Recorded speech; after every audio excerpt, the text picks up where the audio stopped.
The following program contains adult language and juvenile conversations. Listener discretion is advised. You know, we're about a month away from springtime, and here we are in the third week of February, and around here, this has been a fantastic winter.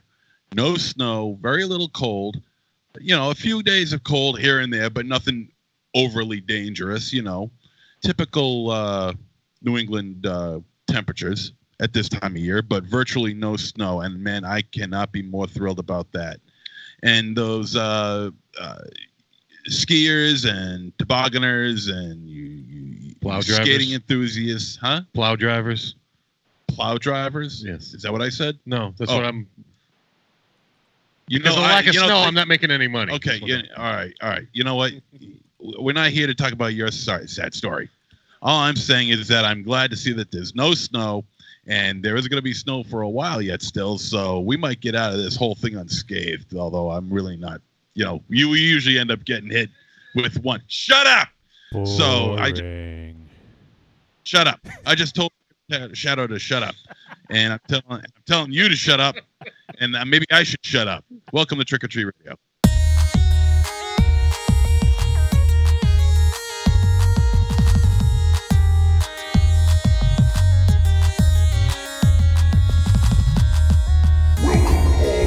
Zombies. You're listening to Trick or Treat Radio, starring the Deadites.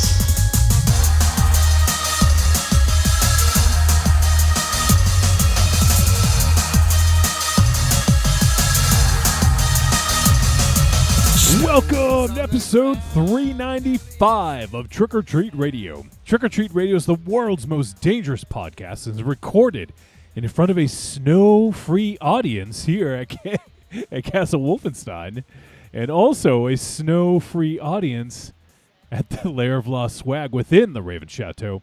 We discuss at least one film a week. We argue, we make fun of each other, and apparently we talk about the fucking weather on the intros. What the fuck was that? Hey, I was put on the spot. What do you want from me? Don't blame me. Talk to the Raven Shadow. Raven Shadow, would you get your skinny ass in here? You were put on the spot. I asked you 10 minutes ago. The fuck you did? The hell you did? And that's the best you can do? The weather? Yeah. Are you making small talk in the DMP? What's wrong with just mixing it up a little bit? I mean, next week I might talk about boners. Who knows? My mind is a cesspool of information. Well, you're right about that. You're fucking right about that. So, on this evening's show or this week's show, whenever the fuck you're listening to this, we are going to be talking about a flick called VFW. The latest film from Joe Begas and Fangoria Films, and I'm looking forward to chatting about this one. I've been excited to check it out, so looking forward to talking to the guys about it. And if anyone is listening live and you have yet to get your thoughts in and you want to let us know what you thought of VFW if you saw it, go ahead and send a voice message or an email to podcast@trickortreatradio.com. Let us know what you think. I'd love to get some opinions on this one because I'm pretty curious. Pretty curious what people are thinking. Curious what you guys are thinking. You don't want to know what I'm thinking. Well, you're probably thinking about snow. I'm thinking about those 2 scoops of raisins in my Kellogg's Raisin Bran. What? I'm sick. Leave me alone, you dick. And what are your Rice Krispies saying to you? Snap, crackle, fuck him. And you guys froze again. I don't know what the fuck. So I'm going to try and get you guys' video feed back. But people are better off not seeing us. Yeah, you might be right. Here, I'm going to all right. Well, I got you back, but you're still frozen. Let me see. I'm going to switch. I hate to do this to people, but I'm going to switch to full screen of. Nah, you know what? Fuck it. I'll keep you guys on frozen on screen while I figure it out. So, interesting pre-show chat going on tonight. So apparently Well, I'm gonna. Is he sitting down yet? No, He's not in the room. He's sitting down, probably on the toilet. All right. Don't worry about your hair. The screen's frozen. Yeah. While Get your gluten minimus in here. while you guys, while we're waiting for him, I guess we'll talk about the elephant in the room. What's up? The little dissension in the ranks. MZ and Aries didn't ride in together. Yeah, you hurt my feeling. Yeah, what the fuck? I got good aim, don't I? No. The reason why was because like I said, I'm not feeling too hot, and if, with my stomach problems and everything, and if worse comes to worse, you don't want to poop in my truck? Exactly. I can bail out whenever I need to. I don't think that's going to happen, but I just wanted to be safe. I thought maybe I might have the coronavirus or something. I appreciate you not wanting to poop in my truck. It's the little things that make our friendship solid, Well, at least it's solid. Yeah. That might be the only thing that's solid. Oh man. So yeah, we were a little worried because MZ's like, Aries, I'm not going to ride with you. We thought there was a little dissension in the ranks, but apparently not. Nope. All right, that's good to know. So and upon our arrival here, we found a sleeping raven shadow that we could not wake up. Yeah. Sleeping He was like, Beauty. Yeah. I thought Aries would have to go in there and give him a kiss. Oh my god! I walk into this place. I'm yelling for him. The dog is barking. Nothing. I can just hear his phone keep on ringing. I try calling him. Nothing. MZ shows up. Dog barks again. Still nothing. I go over and bang on the wall of his bedroom. Nothing. I take 2 quiet steps into the room. He jumps up. What? What's going on? I'm like, Oh my god. at least one defense mechanism works. Someone gets in proximity of him. He wakes up. It's like that old Droopy cartoon where the bear's trying to keep quiet. The bear's trying to sleep, and one who's protecting him is making all this racket. Doesn't wake up. Then he makes his tiniest little noise, and all of a sudden he starts waking up and starts beating the shit out of the his little friend there. Mm-hmm. Because when I walked in, when we walk in through the basement. Yeah. And then we go up the stairs to the studio. And I knew when I walked in, there was something that just wasn't right. It was quiet. It was very quiet. Your truck was here, so I knew you were here. And as I was walking up the stairs, I still don't hear anything. The lights are out. I turn over to the studio because it's when you reach the top of the stairs and look immediately to your left, you'll see the doorway that leads into the studio, and the lights were off. So I'm like, oh shit, what the hell's going on here? So I went to the kitchen, looked around. I see Aries sitting down on the couch playing with his phone. I'm like, At least that's all he was playing with. what's going on? At least that's all he was playing with. He's sleeping. He's fucking sleeping. I'm like, you're shitting me. No, go ahead, take a look. You won't wake him up. So I go over and look, and here's Raven Shadow curled up in the fetal position, covered up in his bed. Oh Christ! You're kidding me? You know what? You're really gonna wish you had the video going on now. You're not gonna believe this. It just came back. Actually, perfect timing. Look at this. Sleeping. He can't even. He doesn't have headphones on yet. No. Look what he's wearing. I know. I see it. Put your headphones on so we can all make fun of you all at once. Yeah. What are you talking about? A Sleeping Beauty. Hey, baby. And you were saying it was going to be a good show even before. Is that why you were making hearts? Oh, yeah. You're a week late for this, pal. Oh, no, it's Valentine's Day again. What the fuck? Heart Spark $sign. What's up, baby? There's been a lot of talk about my sleeping back there, Johnny, so I'm fucking trying. We got to do the show. It's 8:26. Yeah, well, these fucking droogies show up and they're fucking running amok, Running amok? But if it means anything to anybody, ironically, here it is. It was like a little bit past 8 o'clock. You're still sleeping, and this is the quickest we've ever gone to do the show. Thank you. And yeah, so nap more often. Yeah. Yes. Yeah, sleep the first half of the show more often. Yes. Otherwise, we feel like we're pressured to wait for you. Yeah, I was feeling pressure. I was feeling lots of pressure, Johnny. Thank you for sharing my pain right now. I'm not sharing your pain. Oh. And Raven Shadow seems to always have this need, whether he's got glasses on or off, to be in a dark blue hue. In a bathrobe? Yeah. Either his glasses have to be on that have to have, shaded lenses. Well, we found out last week what happens when he's not wearing them, so. Yeah, and it's a riot. Or we go into his bedroom and he's got this big blue light for his room. Now, it looks cool and it looks very soothing and very relaxing, but it's like you're scared of regular light. I am scared of light. natural light. Yeah, it might get on me. No, I'm setting a mood. Sexy speakeasy. Why are you setting a mood? We're coming over. Yeah, don't Yeah, set a what mood. the hell? Why? Why? Don't look at me. Don't look at me. Go in the bedroom. What do you expect us all to do? Jerk each other off? I don't expect it, but I mean, no. I don't want that. A three-way circle jerk? I mean, No, is I that don't what want you that. want? No, I don't. Premium content. No, I'm just in a mood. I had a long day. I was, resting my eyes a little bit. Resting my eyes. You were like dead to the world, apparently. If Aries can't wake you up, you're fucking out. Yeah. If I'm yelling and you're sleeping through it, you are fucking out. So that is not resting your eyes. All I saw was like a beard in the darkness. I was scared like Val Kilmer and fucking. You were not moving. We couldn't even see you breathe.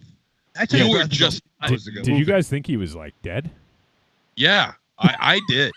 Well, then why didn't you shake him? I wasn't that concerned. I'm not touching a dead body. Granted, that was one of the things I shouted. Are you dead?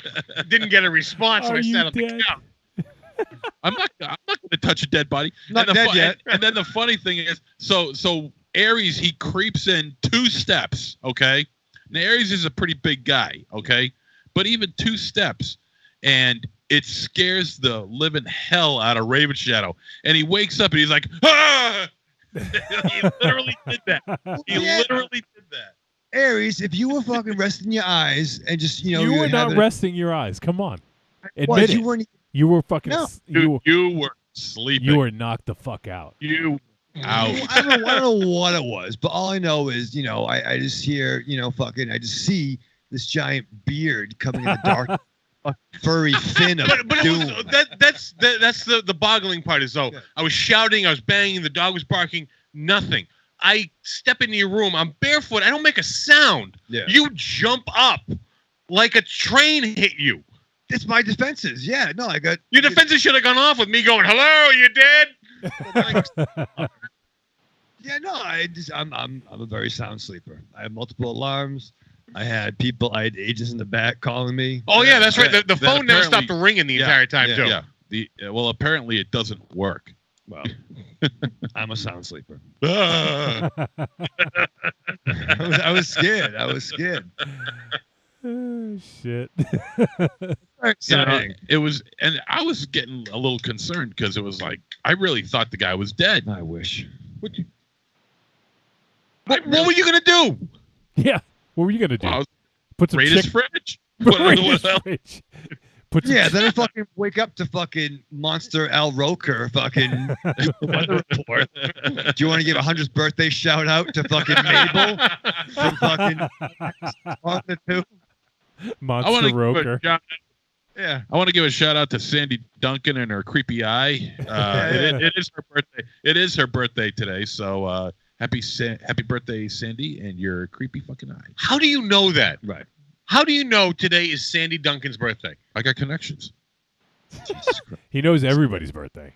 Every time, like, not that I go on all the time, but every time I go on Facebook, you're wishing someone a happy birthday. Yeah. That's like one of the guaranteed posts I'm going to see. Mm-hmm. And usually somebody birthday. passed away. You probably can't like that. Yeah, like Coffin Joe. Coffin Joe passed away yesterday. Who saw that coming? Rest in peace. Yeah. Does he provide his own coffin? Too soon. He better have one hell of a coffin if he's Yeah, no kidding.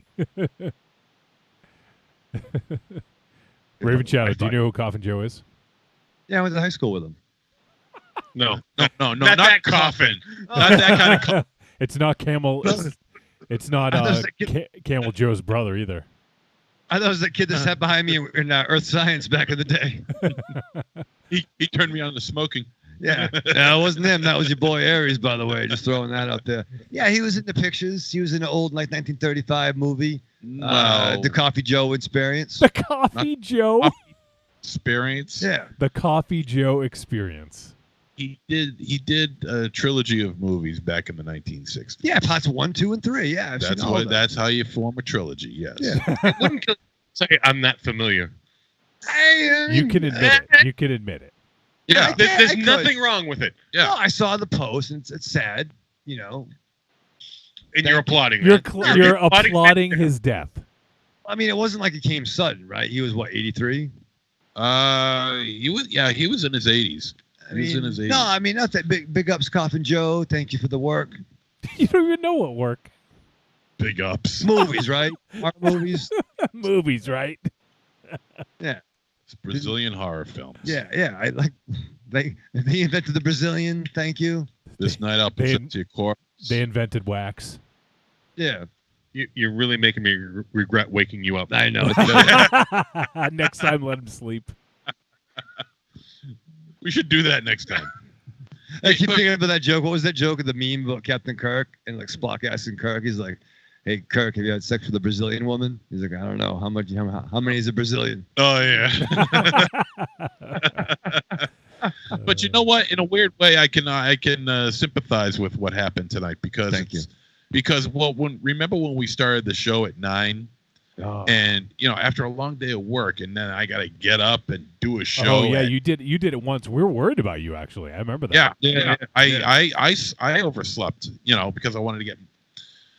That was the time when we wouldn't get out of here till like 1:30 in the morning or some ridiculous time like that. Yeah, and I would be up till 4 a.m. those nights. Yeah, that was fucking ridiculous. I had to drive 2 minutes from the studio. It was terrible.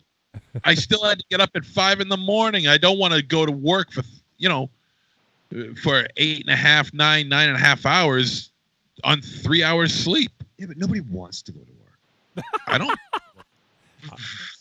like working. I like working. Raven Chat, what would you do in place of work? Sleep. No, I would so many things. I would Smoke a bowl. yeah, I would smoke a bowl. I would paint. Paint? What would I you would paint? listen.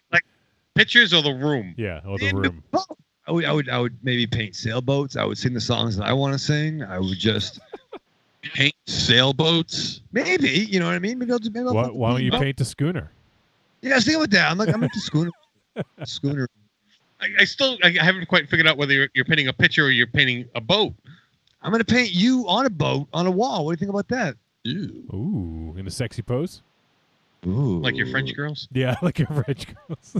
What, I do like my French girl. What, my French girls or French curls in my hair? Girls. Oh, From Titanic. I mean, never mind. I've never seen Why that. do you try, Aries? don't know. Why do you bother? I never fucking saw Titanic, right? The boat. You're the one never- guy. Yeah.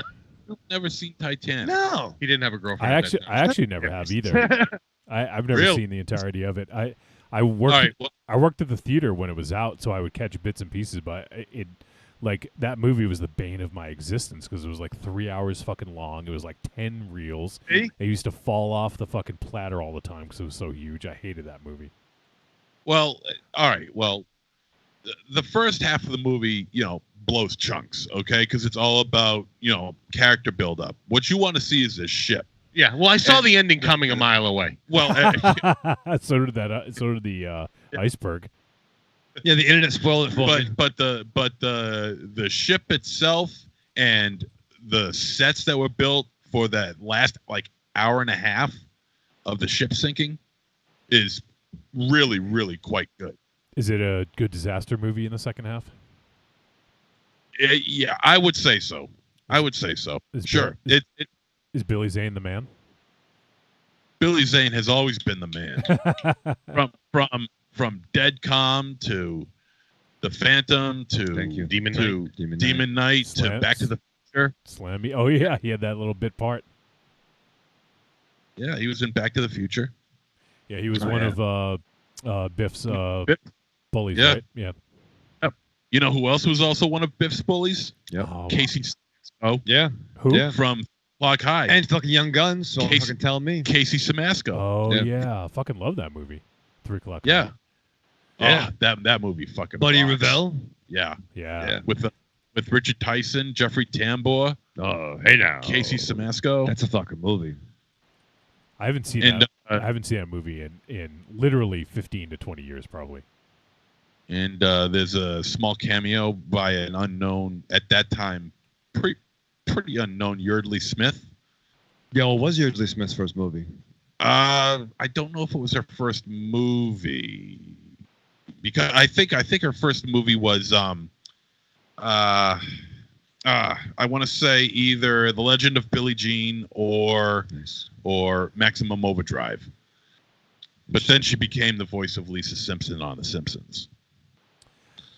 Oh yeah. That's where I know the name. That's where Oh yeah, Yeah. the girl, the high pitched voice kind of Yeah, thing. yeah. Yeah. Well, Billie Jean was before. Billie Jean, Legend of Billie Jean came out in '85. Yeah, it must be Billie Jean because Billie Jean came out in '85. So it was 87 or 88. Maximum Overdrive came out in '86, and 3 O'clock High came out in '87, I think. 87 or 88. Almost certain '87. I would say. Almost certain. I would say. Yeah, because Charlie Cosmo would have done. Not Charlie Cosmo. Was he? Hmm? Am I thinking of him or the kid from Dick Tracy? I don't. He doesn't know who you're thinking of. Yeah, Yeah, I have no idea what you're Oh, talking I'm sorry, but it's just a bunch of 20 minutes of absurd nonsense, but doesn't get that reference. Well, we all understood what he was saying. You're just like, yeah, the kid. You know, the one, was it Dick Tracy? You didn't give us any kind of point of reference what you're talking about. I'm going back to bed, Johnny. This Good night. Good night. Yeah, we'll lock the door when we leave. I don't Yeah, good. think you've awakened yet. I'm okay. That's fair. Who's better than Richard Tyson though? Get your fucking kimono on. I do have my kimono. It's my Valentine's Day gift. What do you think of that? How fucking dope is that? This is from the 60s, too, by the way. Oh, it's genuinely from the '60s. Yeah. You get some marriage. See the dragons on it? No, You I don't wanna see touch the it? dragons. You want to touch No. it? Feel it. No, Richard Tyson's awesome, though. Yeah, he is. Yeah. But let's see, Yeardley Smith, and also the. Let's see who else. Oh, Mitch Pileggi is in it as well. 3 O'clock High, who was Horace Pinker in Shocker. Oh yeah. He was also on X-Files. It's either X-Files or Millennium. I forget. It was one of those shows. Evil Corny's hanging out. He says Billy Zane has always been my choice for Lex Luthor. I agree. It's weird. He's one of those guys that, he's got a really cool head of hair, but he likes to shave his head bald. I don't know if it's a like thing. Does he? I don't think he still has the head of hair anymore. Oh, you think he's gone Yeah. completely Yeah. bald? Well, not think- completely. But much- balding. Yes. Much like I used to have a nice head of hair, but Which is why you still wear the cabbie hat. yes. It's an Irish stocking cap, sir. Cabbie hat. Stocking cap for like stocking Yeah. people. Scally cat? It's In it's the a bedrooms when they're It's a sleeping. cabbie hat. You can call it whatever the fuck you want. What do you call it, Raven Shadow? I call it a fine headdress. An Irish stocking cap. Yeah. Isn't that what it's called? Never heard that term before. Irish walking cap. Walking cap, Margie. That's what Mars called it. All right, Irish drinking cap. You just combined the walking and scally cap or something like that. I don't know. You fucked it all up. He's a god of fucking war. He shouldn't have just a regular. Evil Corny gave you some props. He says, "Whoa, Raven Shadow's classing it up with that kimono." Look at that. Yeah, video's on, right? Yeah. He wears a button-down shirt every fucking show. He wears a robe tonight, and he's classing it up. Yeah. Hey, sit down. This is nice, right? I've been wearing this like all weekend. I've been laying around the lair. Is it like genuinely from the 60s? Yeah. No, Marion got this. It was from like an old like L.A. like California department store. Really? Marion, I could wear that anywhere. Let me feel the fabric on this. Wow, it's very thin. Wow. This has got very weird. No, just feel the fabric. I'm not feeling him. You should feel the belt. No, I'm not gonna feel the belt. Feel the belt. Feel your own goddamn belt. I've been feeling the belt. I need Good. an adult. Please help me. Raven Chat, why are you wearing just the kimono?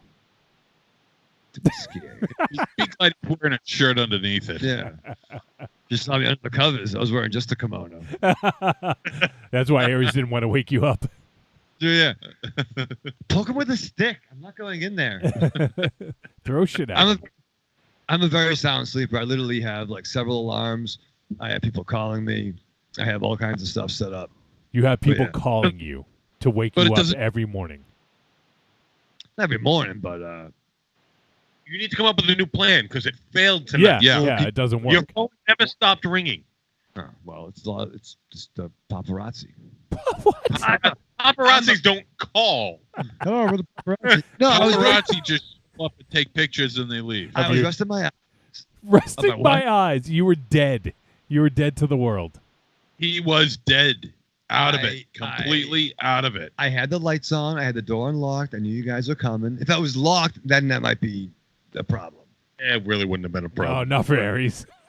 That's adorable that you think a locked door will keep me out, but okay. Go back to bed. Pretend you're safe. That's fine. Fucking ridiculous.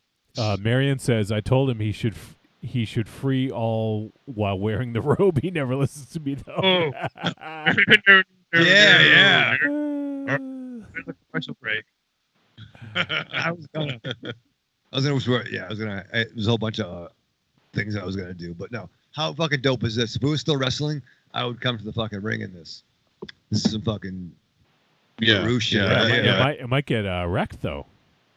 I know. You I'm know wearing someone. the. You know someone would take it and wipe their ass with it. Oh shit! Yeah. That's right. I remember what happened to Lucas. That wasn't good. Exactly. Corny says he in his house. I would be podcasting in hammer pants and a smoking jacket. I'm pretty sure Corny is wearing hammer pants right now. He does. He did say I wear Star Wars jams when I'm podcasting. Yeah. Fucking robe. Nice look for you, Keanu. Keanu. I'm excited, getting ready for the what's coming up. What's WrestleMania? The road to 400. I'm getting all right, classy. Mr. Road to 400. What do you got planned for our big 400 show? Oh, you don't even know. I don't know. That's why I'm asking. You What do gotta you got fucking- planned? I got so much stuff. What? Give us a little hint. Oh, Let me know what I'm in for. You should have man. should have kept the kimono, man. You should have held it back. I thought about that, but why why hold back? It's like you geared up with the comics. You know what I mean? Issue 100 is the big thing when like someone dies or someone returns. Oh, is someone But you going to die at 400? I have my vote. Someone's gonna die tonight, man. But no, but you lead up. So what? We're like issue 395. Five. Yeah. So this is like the first part of the trade, right? So I'm going to wet in the whistle. Maybe a new costume. Maybe I'll wear this thing. It's when Wonder Man gets a new suit. The first part of the trade. Like people are gonna go back and listen to these 5 episodes in a row. They will. Maybe they can go on vacation and be like, what's the 5 best episodes to take on vacation? I'm taking Trick or Treat Radio, 395 to 400. Listen to that in the car. I doubt they're listening to this one. Yeah. No one's going back to this episode. They may. They may not. Mary went back to check out episode 100. That's 100. I'm saying this episode. Well, they'll skip over the intro, and they'll just jump right into Raven Shadow and his Well, they Rip Van should. Winkle sleep. Yeah, because it might be like, what the hell is the fucking weather in New England back in episode fucking 3? I know it's the middle of summer here in fucking where does Nathan Cotton Coe Vance Duke live? Where he lives this week? He's always driving. Where is he? Ottawa or something? Yeah, so I'm in Ottawa, and I'm Ottawa. and I'm like, you know what? What's it like in New England 3 years ago? 3 years ago. God, really? Do you really think anybody's going to care about that shit? Rip Van Ravenshadow? I don't know. You know what? What? Tell me. Can I make? Yes, you No. can. You know what? What? Let's make this fucking episode All right. memorable. Okay. Let me make a little announcement here. All right. This is a little personal bit of my life that I'm going to share with the three of you and all our listeners. Okay. This has Wow.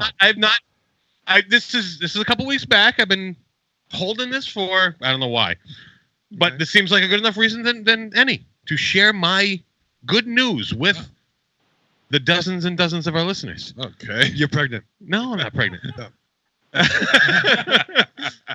My son has proposed to his girlfriend and she has accepted. Real? So, Wow. well, not soon. Within, they're going to do it next year, next spring. Yeah. I'm going to have a daughter-in-law. Wow. It'd be the father-in-law of war. Wowza. So that's something I'm Jeez. excited about. all right, good. Little Little boys all grows up. See, that's classing up the show a little bit. Not, That was nice. not wearing a fucking robe. Well, it's Give him not. some. I'm not. Wow. I can't wait to go to the wedding. Yeah. I'm We'll- not even sure we'll if I'm a. We'll show You're fucking at, paying for it. at the wedding. That doctor paid for it. At the wedding, we're Oh. gonna show the video of MZ getting his fucking ass kicked by yeah, we are.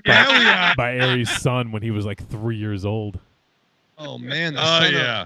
the son Yeah. of war making the big mistake. That's Yeah. good. Yeah. That's awesome. Yeah, no. What can we broadcast live from the wedding? You'd be late. Yeah. Yeah. He'll be asleep. I Sleep can come through the though, right? I can't wait to go to the wedding. It's awesome, man. Congratulations. This shit's more than a year out. I just like Make sure you serve, some good food. Jesus. Aries, did you have a couple extra drinks that night when you found out? Nah, I'm just kidding.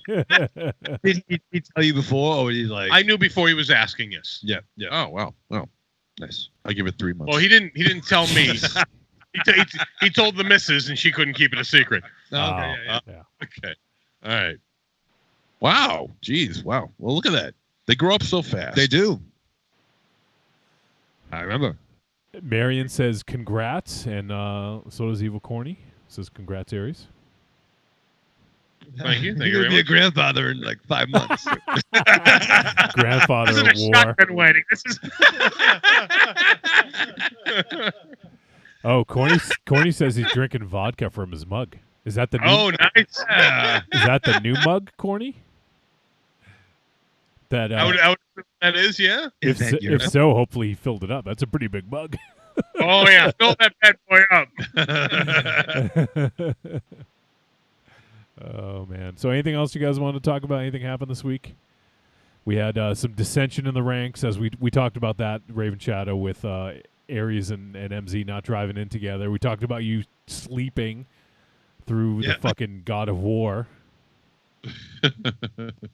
I'm a very sound sleeper. Apparently so. Yeah. We found that out. That's Yeah, there's lots of new stuff. We found out you're a sound sleeper. We found out Aries is gonna be his son's getting married. Lots of stuff. MZ, you got anything?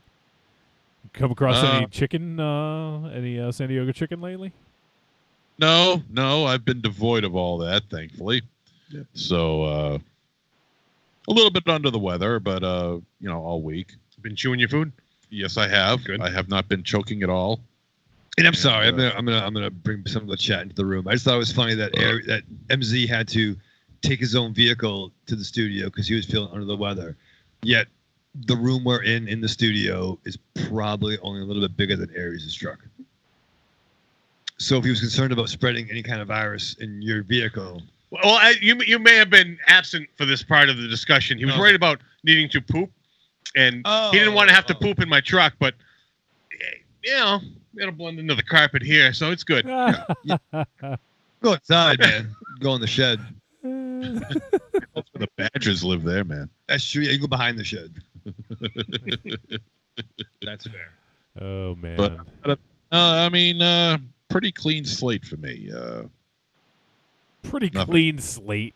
Well, your winter is opened up now that the weather is so nice. Oh, it's great. Oh yeah. Great. You know what? Fuck the skiers. Okay, fuck them. They have. That's why they.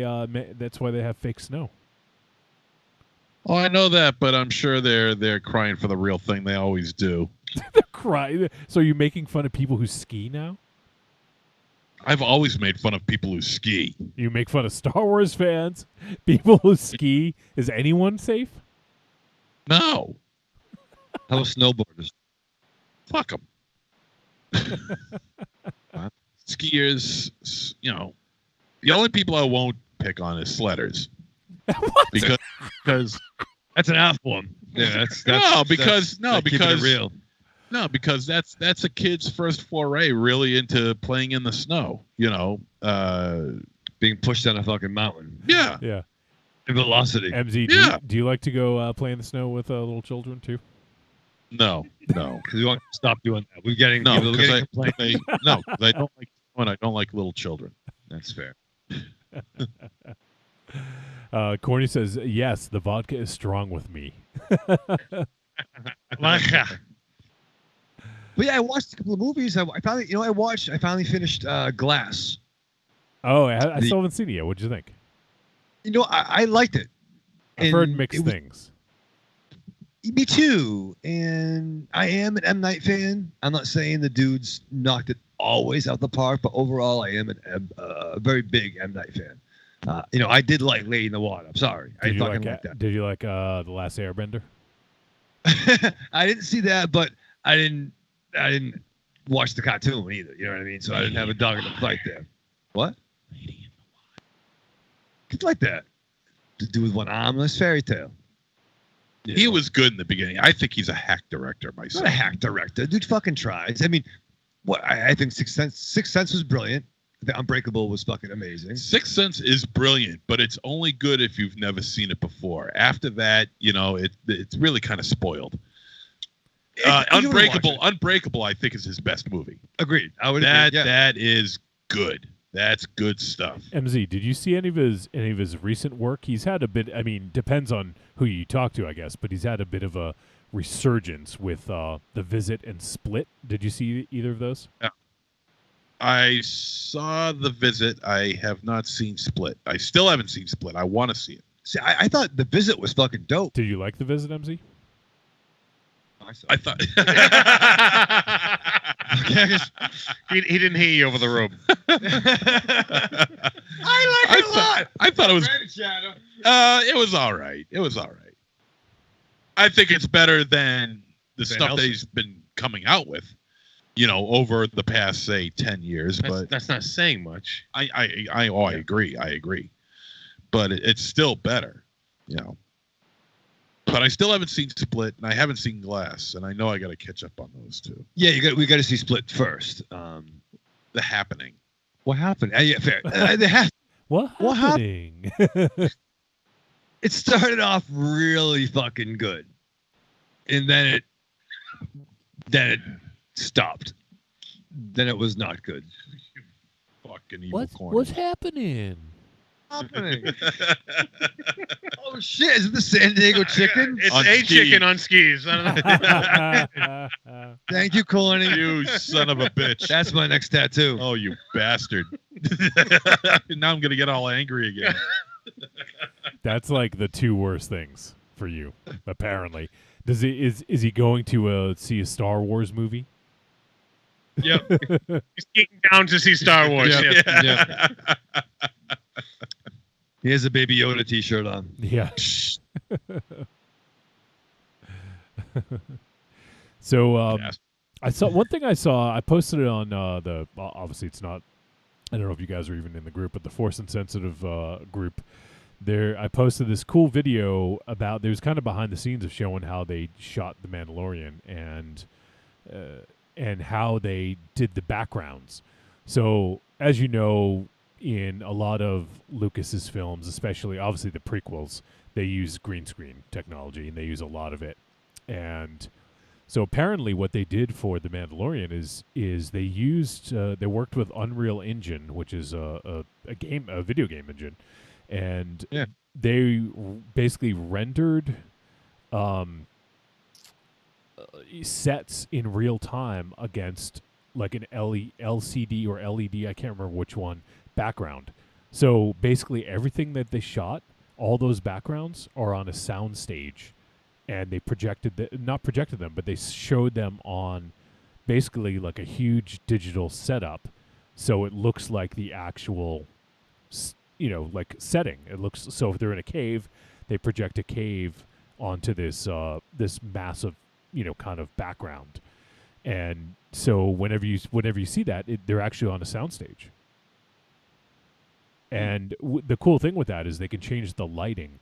So, for instance, like if they want to like move the camera and get like a different, get different shot with different lighting, it's all real time because it's a game engine. So they can basically move the light source, and it changes the light source, and they're able to basically, they could film in like a desert in the morning and then on like a ice planet at night.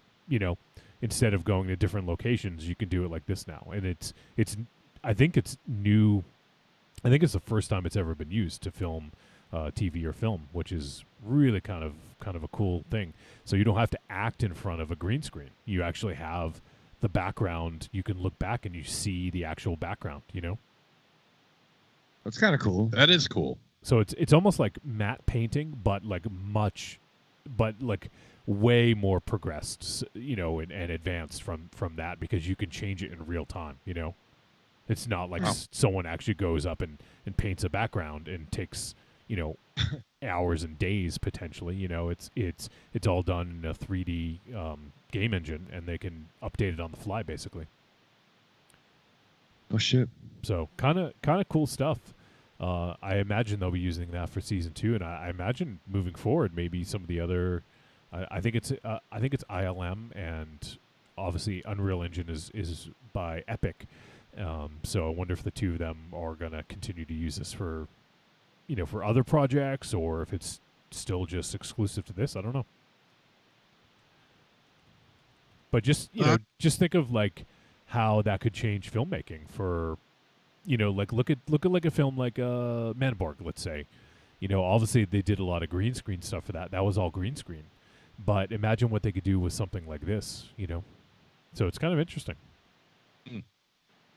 Yeah, and if it's technology that's going to be accessible, stuff that yeah can use, kind of thing. Now, maybe not everyone can afford it, but if there's some enterprising people out there that they can learn how to use the game engine to manipulate their own 3D spaces, and I'm sure that Epic has in Unreal Engine. I've used it, so I'm familiar with how to use it. But you can go to there's like a marketplace, and you can buy assets, 3D assets. So someone could basically sell like a desert scene or something like that, maybe, and then you could buy that and then project it and then use it. So obviously the technology would be super expensive to get the kind of screen you would need to project like they do. But you could go to maybe a soundstage and do it there. So there's possibilities are pretty cool. Wow. Right down the line, once it becomes more and more, more proficient. Once more people start using it and the technology is adopted for more stuff. But yeah, I thought that was pretty cool that it was just kind of like a quick 4 to 5 minute video showing how they did it, and it's pretty cool stuff. Actually, you know what I can't wait for is the cheap hack version of this to show up in a movie somewhere. Yeah, I'm sure that'll be not too long. No. I mean, it'll just end up looking like a movie projected behind the actors. It'll just look so bad, but it'll be so great.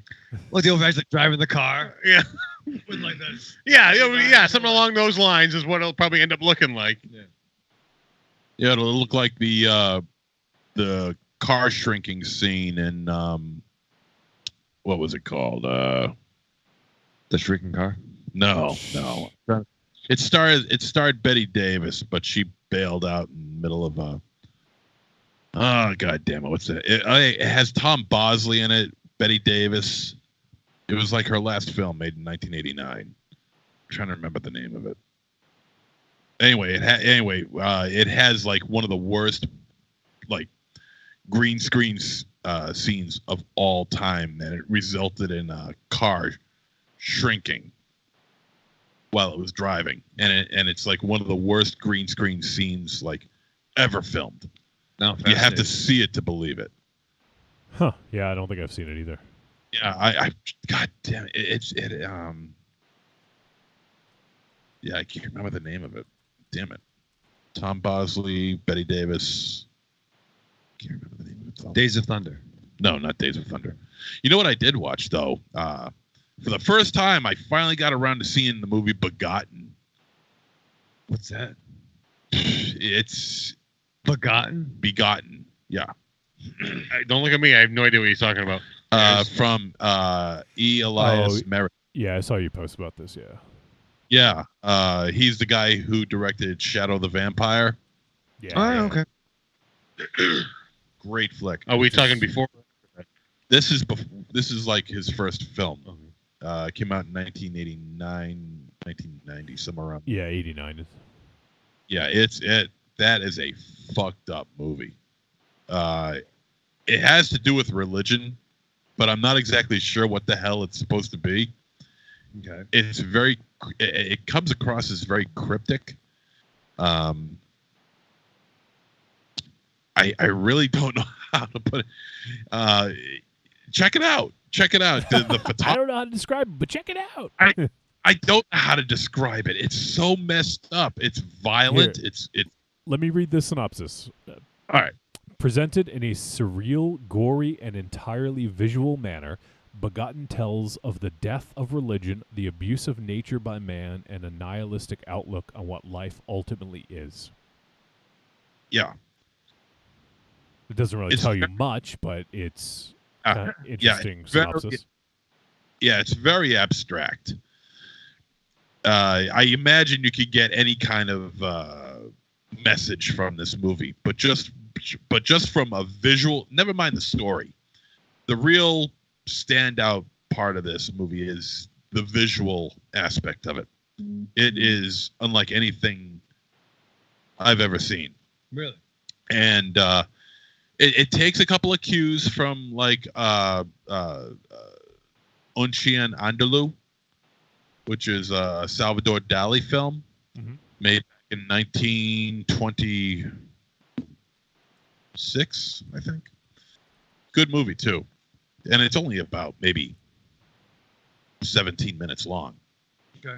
Yeah. But Begotten is really, really twisted. And Begotten is only an hour and 12 minutes, so it's a short watch. Yeah, but it's going to feel like an eternity. But I don't mean that in a bad way. I don't mean that in a bad way at all, because, I mean, there's virtually no actors, legit actors, I should say. He just grabbed a bunch of people, said, "You want to be in this movie?" And they like, "Yeah, sure." Oh my god! You know, I'm looking at the cast, and someone named Brian Salzberg plays God killing himself. That's the character. Yeah, I think that's What's my motivation? I think that's the first character in the movie. What's it Also, called again? God Begotten. killing. Forgot. Also, Mother Earth is in it. Son of Earth, Flesh on Bone. Yeah, some pretty interesting character names. Yeah. But I was able to finally get around to seeing it. I was Is it thrilled. difficult to find, or you just haven't seen it? No, it's very easy to find, in fact. On Tubi? No. On YouTube. YouTube. Yeah, it's on YouTube. So if you want to check it out. I saw a short film recently too. A classic 1956 classic, Johnny. Oh yeah. Yeah. Gaslighting? No. La Balloon Rouge, aka the Red Balloon. Yeah, La Balloon Rouge. You in 5th grade? La Balloon Rouge. And 9 Luftballon? 99 Luftwaffe balloons. Yeah, I don't think I've seen that since I was in grade school. You saw that in grade school? You didn't see that in grade school? No. You saw that in school? Yeah. What? We're in the same school. Yeah. I must have been sick that day. Okay. I remember You seeing. must have been sleeping that day. I must have been sick. No, I you remember, slept in. I remember seeing where the red fern Your grows. mom couldn't Yep. wake you up.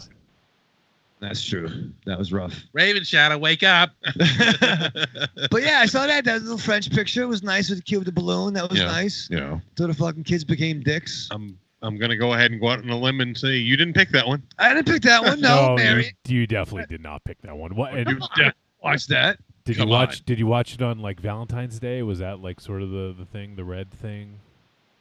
No, we actually watched that on Tuesday. Yeah, just kind of throwing something on there, and it was funny. You know, it was nice. It was hot. You know what I mean? It was an old picture with the. Yeah, I kind of wanted the balloons. Yeah, you guys, everyone can see it. You saw it, right? I don't really know. I can't recall if I've seen it. A little French boy finds a balloon. Balloon becomes his friend, like a fucking puppy, and they're following, they're frolicking. Oh, maybe I have seen Yeah, that. you watched it in 5th grade, probably. Yeah, Who watches maybe. that in 5th grade? Okay, continue. Well, I'm so much younger than you guys, so yeah, you guys just got the talkies when you guys were in school. The war ended. But after enough with that. After Begotten, I watched House, Japanese Nice. film. 7. Have you now, Wolfie? Have you seen it? I've never seen it. No. Oh, you are missing an acid dream, dude. This movie is so. I've spoken about this movie. Wait, before. Hazuzu, did we do a show?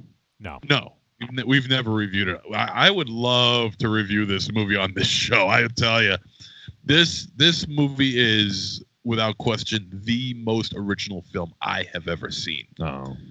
Maybe this would be a candidate for a Patreon or something. Maybe. I I just I'm don't know down- how interesting that would be to watch for the first time for some of us and talk over. You know. Yeah. You got to get and not to mention the fact it's. I mean, the only way you could get it is through, as far as I know, is through DVD or Blu-ray from Criterion. Yeah. I think we. It is messed up. Everything about it is just so messed up. It was made in 1977. Nobuhiko Obayashi, and directed by him, and the movie is really his daughter's dreams put into film. He was saying his daughter was having these really messed up dreams, so he decided to use those dreams and put them in a horror film. It's obviously it's a very different thing, but it reminds me of Akira Kurosawa's dreams, but those were actually his dreams. Yeah, I saw that movie too with Marion. That movie's awesome. I love that movie. Did you like it, Raven Shadow? I did like it. Yeah. Stay awake. I did stay awake. Yeah, we did I'm that. actually I'm proud of you for staying awake in that one. We did Rashomon, and now next up is Hidden Fortress. We're doing for Monocle Mondays. Monocle Mondays. We do. We call it Monocle Mondays. We watch fucking smart movies like you and fucking Professor J. So you named the viewing party. She picks the movies. Yeah. Okay. Yeah. That's how that works. And then to retort the balloon choice that she picked, we watched the Chow Boys. On I want to go where the Chow Boys go. Chow. Yeah, the Astron 6 joint. Didn't know it was 8 minutes long. You thought it was a whole film? Yeah, I'm like, oh, let's fucking watch this. Did you make popcorn and like? Were you I was like all excited. You know, I took a shower. I took a shower. Did you like it? I even It was bathed fun. for this. It was good. Yeah, I mean, I wish it was. If that's the last Astron 6, I wish it would have been fucking 20 minutes. You know what I'm At saying? least, But yeah. you know, can I give a brother a half an hour? You know what I mean? Fucking. But it was fun. It was fun. Yeah, I would love to see Houseu MZ. So I don't know. It'd be fun to do something with that. But yeah, I'm just going through like just looking. You know, on IMDb they have like a bunch of photos of from the film, and it looks fucking crazy. I know all about it. Like I know you've talked about it for years, and I've heard other people talk about it. It's just one of those ones I haven't seen. So. Well, you can rent or buy. I don't know what the choice is, but it is on Prime Video for $2.99. It's a bargain. Yeah, it really is. You will never see anything like this. I mean, this movie challenges your it challenges your thought on reality, and it challenges your insanity. It's crazy. It's crazy, and it's so good, and it's very clicky.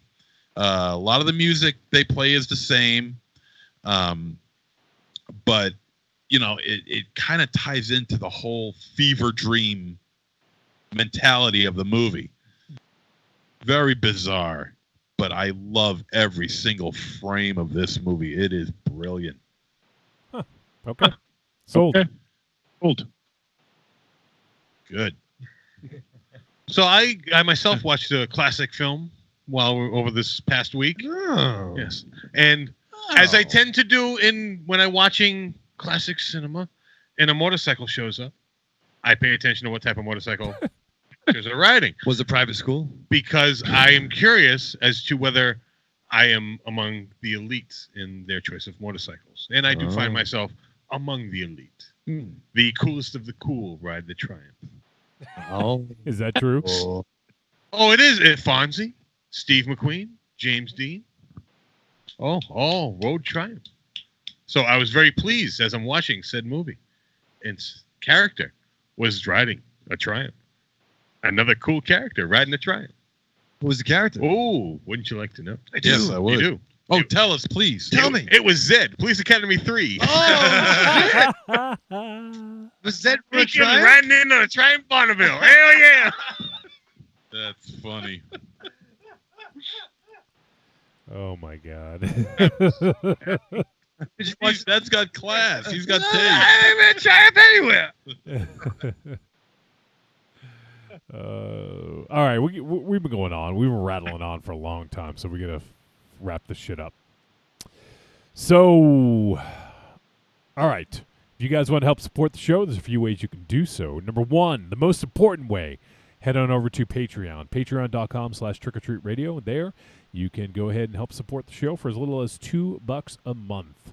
And if you guys want that sweet exclusive audio feed, that will cost you $5.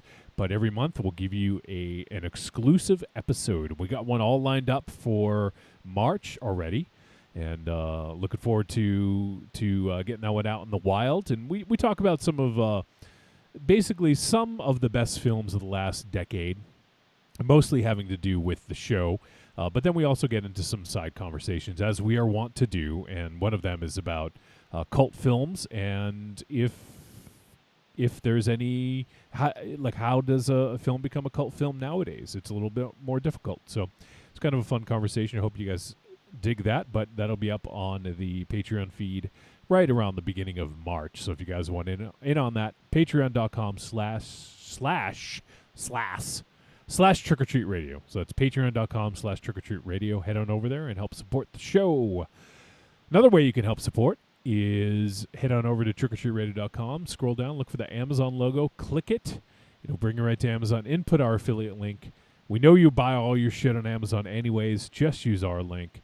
And you click it, brings you to Amazon, inputs our affiliate link. It doesn't cost any extra, Michael Raven Shadow. But it's another way to help keep the lights on. That's right. Or you can just go to trickortreatradio.com, click store, and in there we get some digital goods. You can buy the greatest hits of Trick or Treat Radio volumes 1 through 3. There's some other stuff in there. Give it a look.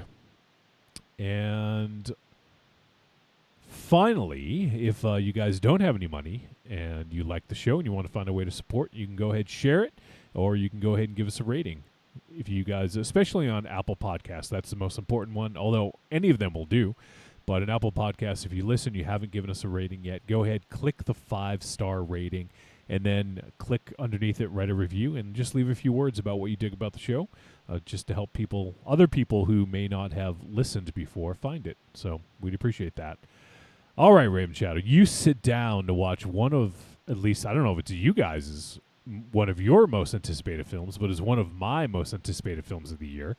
You sit down to watch VFW from director Joe Begas. What do you do to prepare for this fucking movie? Oh, I get excited, Johnny, but before I watch the picture, I got to go to the fucking dentist. You know what I mean?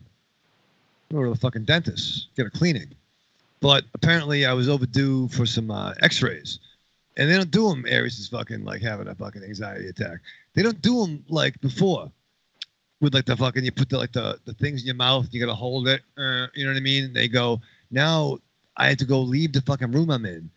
And it's a weird, almost like a weird like Dr. David Banner from the Incredible Hulk TV shows type device. I had to fucking take my earrings out, for one, which is weird. And I was too tall to fit, but you guys know what I'm talking about? Oh, yeah. Really? You gotta put this weird like thing, you gotta hold on to something. I've been there. And you're gonna put your like bite like a stick.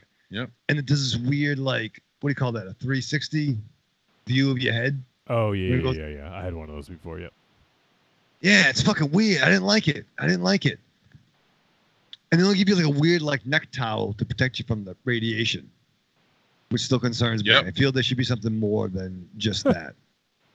Well, it just sucks up all the radiation. Yeah, good. I'd rather cover my braciole, at least with the fucking So anyway, yeah, it's all worked out. I did my little fucking cleaning. It was nice with my earrings back in.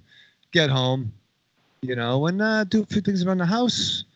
Gonna shut my eyes for a quiet fucking nap. Then I hear several knockings and No, rappings. you did not hear that. I didn't hear that. No. I didn't hear the knocks. I didn't hear the phone calls. I didn't really know what was going on until a big, giant, bearded man was standing over me while I was in bed. So I got to tell you, at that point in time, the last thing I wanted to do was strap on. You go through your week with the same old routine. What you really want is some blood and thunder in your life. Well, friend, you found it. The Cromcast is an adventurous journey through the history of two-fisted pulp stories. With your hosts, John, Josh, and Luke. We have action, horror, and adventure, all through the lens of pulp luminary Robert E. Howard.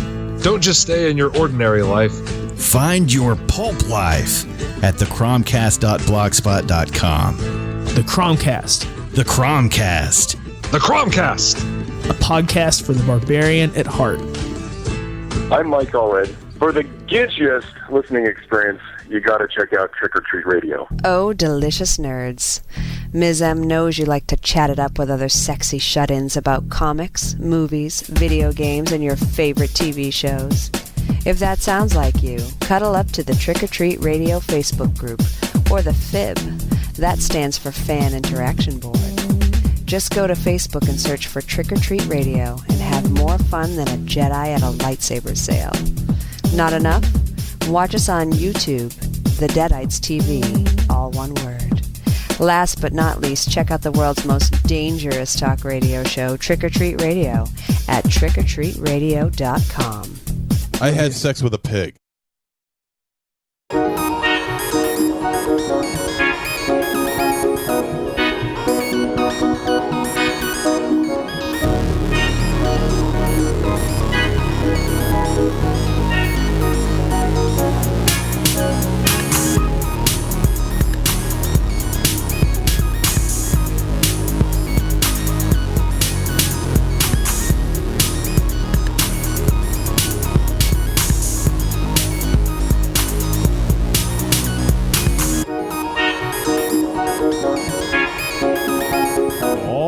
Right, we are back on Trick or Treat Radio. And we're going to talk about a movie. And that movie would be VFW. VFW is rated R. It is 92 minutes. It is an action horror film. And it is directed by Joe Begas. And it is written by Max Brallier and Matthew McCardle. And this cast is pretty crazy. So let me run through the cast here. We got Stephen Lang, William Sadler, Fred the Hammer Williamson, Martin Cove, David Patrick Kelly, George Wendt. That's a fucking murderer's row right there. Yeah. And then we also have Tom Williamson, Sierra McCormick, Travis Hammer, Dora Madison, Josh Ethier, Graham Skipper, Linnea Wilson, Jesse Cove. Must be Martin's son. Is my guess. Yeah. Let's see. Yeah, it is. Yeah. He is Martin's son. That's cool. So he had a little bit part in this. And the synopsis: a group of war veterans must defend their local VFW post and an innocent teen against a deranged drug dealer and his relentless army of punk mutants. So, yeah, I was been looking forward to this one because obviously we've had pretty good luck with Joe Bigas and his films. Previously, he's done most recently Bliss, which was just a few months ago, came out, which we all generally really enjoyed. And aside from that, he also did The Mind's Eye and Almost Human. All, I think, if I'm not mistaken, all reviewed fairly well from all of us. Would you agree with that, MZ? Do you remember? Absolutely. I have The Mind's Eye on DVD at home. Yeah. Very cool flick. And so that's 4 features from Joe Bigas, and we've done every single one of them. Now, obviously, we didn't know this ahead of time because we had already done Almost Human, but by the time Mind's Eye came out, we had started becoming friends with our buddy Jarrett Blinkhorn. And Jarrett actually grew up with Joe Bigas. They went to high school together. So there's a little connection. We don't really know Joe. We've had him on the show before, but but aside from that, there's no real personal attachment. It just so happens the dude makes fucking great films. So we're gonna keep watching him if he keeps making them. And also worth mentioning is VFW was also put out by Fangoria. Now, I was looking to see, I don't know if Joe made this film and then Fangoria picked it up, but in looking further at it, I think they were involved in the production of it as well. So, and this kind of goes in line with a lot of the stuff that Fangoria and Cinestate has put out. Kind of pushes boundaries a little bit, I would say. Now, this one doesn't have as much of a political take as some of the other films put up by Cinestate, but it definitely kind of toes the line a little bit. Would you agree with that, MZ? Yeah. So it's yeah. It's definitely it's sort of a how do I say, like it definitely pushes some boundaries a little bit. So we'll stick with that. And all right, so let's jump into this. And now right away, I mean, I think we kind of expect it from a Joe Bigas film, but once again, it sort of is sort of it takes place in sort of years past. Joe doesn't like to use a lot of technology in his films because it makes it feel dated. And that is no different. And this felt like straight out of the 80s. I was looking at that too, trying to figure out what the year was. I think that's part of it. Is you cannot put a year on it. The fact that it's the past, but it's the future at the same time. Because it opened up, it was very like, I get a very, not that it's not the same thing, but I get a very like Escape from New York, Fort Apache, The Bronx, Precinct 13 kind of like Carpenter kind of vibe to it. Yeah, and that's very apt. I absolutely think that's what he was attempting to do here. And in a lot of those films, they talk, it's almost like they're kind of take place in an alternate future, and it's almost like this was an alternate future of an 80s, from the 80s. So like if this was made in the 80s, this is what they imagined the future might look like, And I think it set it up in the intro with like the little, what do you call it? Not the scroll, but what do you call it when the intro? Like the opening narration. Yeah, like set, the time where the drug, the crazy street drug hype is overwhelming the city. Cops don't have enough forces to deal with the crisis. So it kind of sets you up where no one's coming to help you, kind of thing. Like in this urban setting, this drug is too powerful, so you really can't, call anybody for help.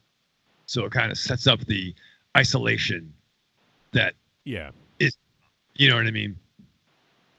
Yeah, and I think that was because I think there's one scene where they show a cop driving by, and like that was it, if I recall correctly. And I think trying to get the ages of the vets too. I mean, they're definitely older. That's why I was having a problem, because they were talking about Vietnam War, right? Okay, and how they had to fight in that war and everything. And judging from the advanced ages of these people, I'm trying to keep it away from the point where technology started giving birth to where it is today.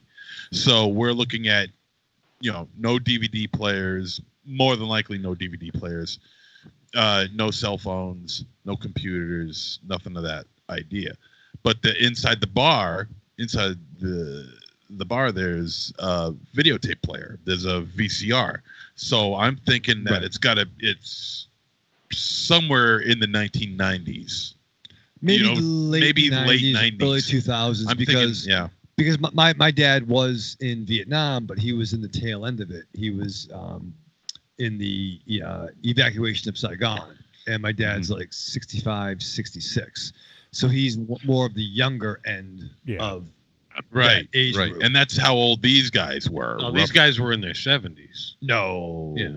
I think 60s. No, I think Fred was definitely in the 60s. No, I put them all as in far their as 70s. the characters, the characters. I put them all in their 70s. This world, this universe is not the universe we know.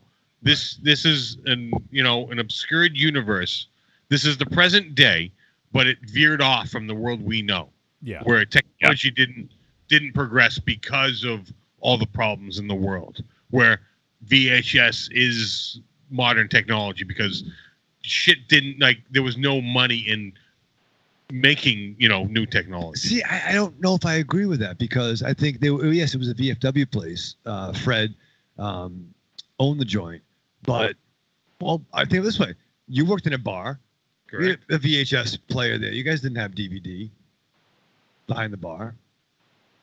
We had DVD players. Oh, did you? Yeah. No, it's a VHS player, right? We didn't have VHS. We had a DVD player when I was there. No, and when I left, we had streaming. We could do Netflix in the bar. Ooh, high tech.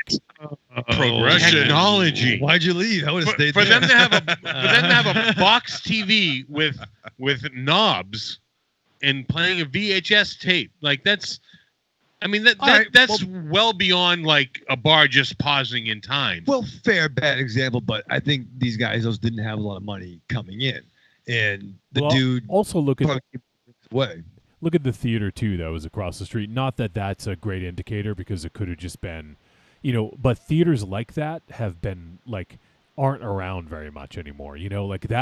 That theater to me reminded me of, you guys will remember this, but White City or something like that.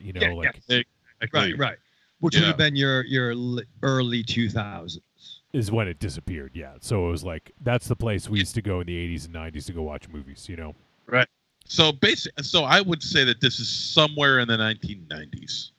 Well, and I don't think it even really necessarily matters. It's just it doesn't matter that much. No, I know that, but it's just this is not our reality. This is a different reality. No, I understand that, but this is like Wolfie said, this is a trope of the Bagos films, is that they're kind of out of time. There's no time frame that you can pinpoint necessarily. Yeah. Like I said, this is the future and the past at the same time. Okay. And you're not supposed to think about that. You're not supposed to go, well, why don't they fucking call on their cell phone? Yeah. Because you're just living in this moment. Right. It comes across as a very dystopian era. Yes. Because you got these quote unquote punk mutants, and we've seen that millions of times over. And even the vehicles, even like Fred's truck, and that was obviously a big thing in the 80s too. Look at I don't know, Return of the Living Dead, or it was just a big trope in 80s to have not even just bad guy punks, but just punks in general. That was a big, look at Dudes, right? The movie Dudes, and punks were big in the 80s and early 90s, and in terms of even antagonists and protagonists, I think so. And actually, you bring up the truck. That truck is probably an 87, 88. and they keep on referring to it as an old truck. Yeah. Well, I mean, my truck is 10 years old. You don't call my truck old? Call the driver old. Oh, fuck you. Grandpa. That just adds to that, the truck is going to be 20 plus years old for them to refer to as an old truck. Yeah. And they're trying to get them into a new truck. Yeah, but that begs the question: Are we going to be like these guys doing the podcast when we're in our fucking 60s and 70s? Oh, absolutely, absolutely. You guys are. It would be me. It would be me and Aries. Oh my god, I'm watching this movie. I'm like, I'm so fucking relating to these motherfuckers, and I hate it. Fred, I'm telling. I was talking to Mary, and I'm like, that's fucking the line where it's about his fucking birthday and being pissed. Yeah, and I'm like, yeah. So I got the opening crawl here. So it's not really a crawl, but it says, as America's opioid crisis worsens, addicts turn to a new drug, hylofedrine. Street name, Hype. Cities become war zones, neighborhoods crumble, law enforcement retreats. With dealers struggling to meet demand, hypers resort to any means necessary to get their fix. That's it. It's like basically like 3 sentences. That's all you need to set up this world. I think it's brilliant. Yeah. But was there a line of cops though? I thought that was a police line. Yeah, he did say law enforcement retreats. Okay, all right, yeah. I mean, that's all you need to know, pretty much. Fair. I mean, they do address it in the movie a little bit more, but that's all you really need to know as to why all this shit can be happening and there's not cops kicking in the doors. Right, and you locked it. So from there, you're locked in. Yeah, and it's all explained. Yeah. And to be fair, you had the opioid crisis. That's within the last, 5 years or so, at least. It's happening now. What's what I mean? Yeah, it's a thing, even though it's always fucking been a thing. But that term is a more modern term. And I like that it's sort of like also you can't even place necessarily a geographical location too. Like at the beginning, it just says outskirts of the city. That's it. Yes, I love that. I mean, I picture kind of like a Detroit, Chicago kind of thing, but it could be anywhere. Yeah. Why you got to go to Detroit? What's up, Detroit? Yeah, why Chicago? That's where my brother lives. Yeah, well, he's a big fucking Chicago's nice. That's right. No problems ever happened there. We're not Tallahassee. How about Moab, Utah? Yes, yeah. All right, fucking hell. Yeah, even more absurd than Tallahassee. Yeah, I'm all fucking the fuck. So, in one of the things I really liked, I thought they showed. I thought right off the bat, there's a really good job of showing the desperation of the addicts, of like hypers, I guess they call them. Because there's that scene where Dora Madison's character. Let me find her character's name here. Gutter, where she like puts a machete in some dude's head, who's at the door, trying to get the shit. So like right off the bat, you can see how desperate these people are, And there's some really, I think, some really inspired scenes. There's that scene where, what was his name? The main punk Boz was talking to his brother Rhodey on like kind of outside on the, I don't know if this is the balcony of the movie theater. It's just like a really cool, like well lit scene, like with some like red and almost some blues in it, and it just had this like cool feel to it, and it definitely harkened back to that style of 80s filmmaking, just some really, I think just the best way of putting it is like inspired shots, like the lighting choices I thought were really well done, and it's almost like a kind of a neon aesthetic to a lot of it, even though it's kind of a dark film. It's highlighted by like these neon colors, And I thought that was really good and kind of indicative of the time as well. Now, I mean, that's where I started having problems with the movie myself. What, with the lighting? Do elaborate. Well, given the situation that we had going on in this film, where, I mean, I don't want to jump too far ahead already, but we're still in the opening. Oh, we're talking about just the opening. That's what he was talking about. Okay. Never mind then. Jesus Christ. Well, I was talking about the opening, and then that led to sort of a larger sort of discussion of kind of lighting. But before we get all. Yeah. Yeah. Before we get Yeah. too much further, the title sequence, or when the title appears, I love that scene when he, I don't know the girl's name, Lucy, I think it was Lucy, played by Linnea Wilson. She's the sister of Lizard, who we meet a little bit later on, and he basically she's like, she needs a fix, and so he takes a vial of the drugs and drops it off the balcony and says, go get it. And then she fucking jumps to go get it and splats. It had to have been several, obviously several stories because she was dead. Yeah. Explode. D.E. dead. D.E.D. Well, dead. I mean, that was an over-exaggeration for the movie. Oh, sure. The impact I didn't have a problem with. I didn't like that it wasn't an instantaneous where it was he didn't throw it and she jumped. Like, he threw it and then he was like, well, go ahead. Well, you know what? I mean, you know what? She came up there. She can go down. Like, I don't know. Like, the fact that she thought about it and then stepped over and jumped, I had a little bit of a problem with that. I would have liked it more if it was more of an instantaneous where he threw it and she jumped after it. Yeah. I would have. And sorry, Johnny, that did take me out. But even if he threw it on a flagpole or something that was maybe within reach, and give her a reason to jump. Yes, to do it and I get it. I mean, I'm not done hype. And you sure? What are we going to have, a drug vial on a pole match? Yeah, I mean, I'm willing to learn. If you are you buying? I mean, but no, I mean, I don't want to be that fucked up all the fucking time. But 90% will do. The whole idea of you're not fucked up, you can't fly. But I agree. You could have just walked down the stairs and fucking grabbed it, unless it was something that was theoretically in your grasp, and you could try to I mean, granted, we are dealing with some kind of narcotic that is overpowering. It's overpowering addiction. It doesn't exist. It's fictitious to some degree.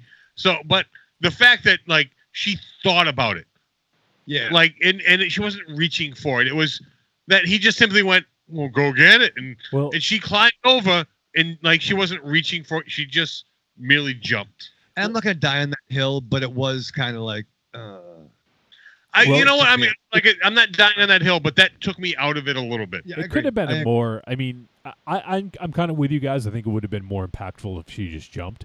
I don't want to harp on this point too long, but I also think that it could have just been sort of this existential moment where she's like, well, this is maybe because I think she thought about it because she's like, I'm desperate enough to jump. Maybe I should just end it. This is ridiculous, So I think that could be part of it as well because when he dropped it, she was obviously like, fuck, I'm gonna go get this. I'm gonna jump, and maybe she had this kind of moment of clarity of well, if I would do that, maybe it's not worth living anymore. You know what? I'll give you that. That is a fair argument for this. Yes. And I'm not saying that that's what happened, but I could see perhaps a moment of clarity, and that kind of makes her her death a little bit more his fault as well. Even though he threw it down, he didn't push her. He was like, well, if you want the drug, go get it. So and as what's that? I was just gonna say, well, that she was totally zoned out at the time. Yeah, when she, true, yeah. I mean, because she didn't, when she fell, there was no, struggling or twisting of the body or anything. I mean, she just went flat. She didn't fall. She jumped.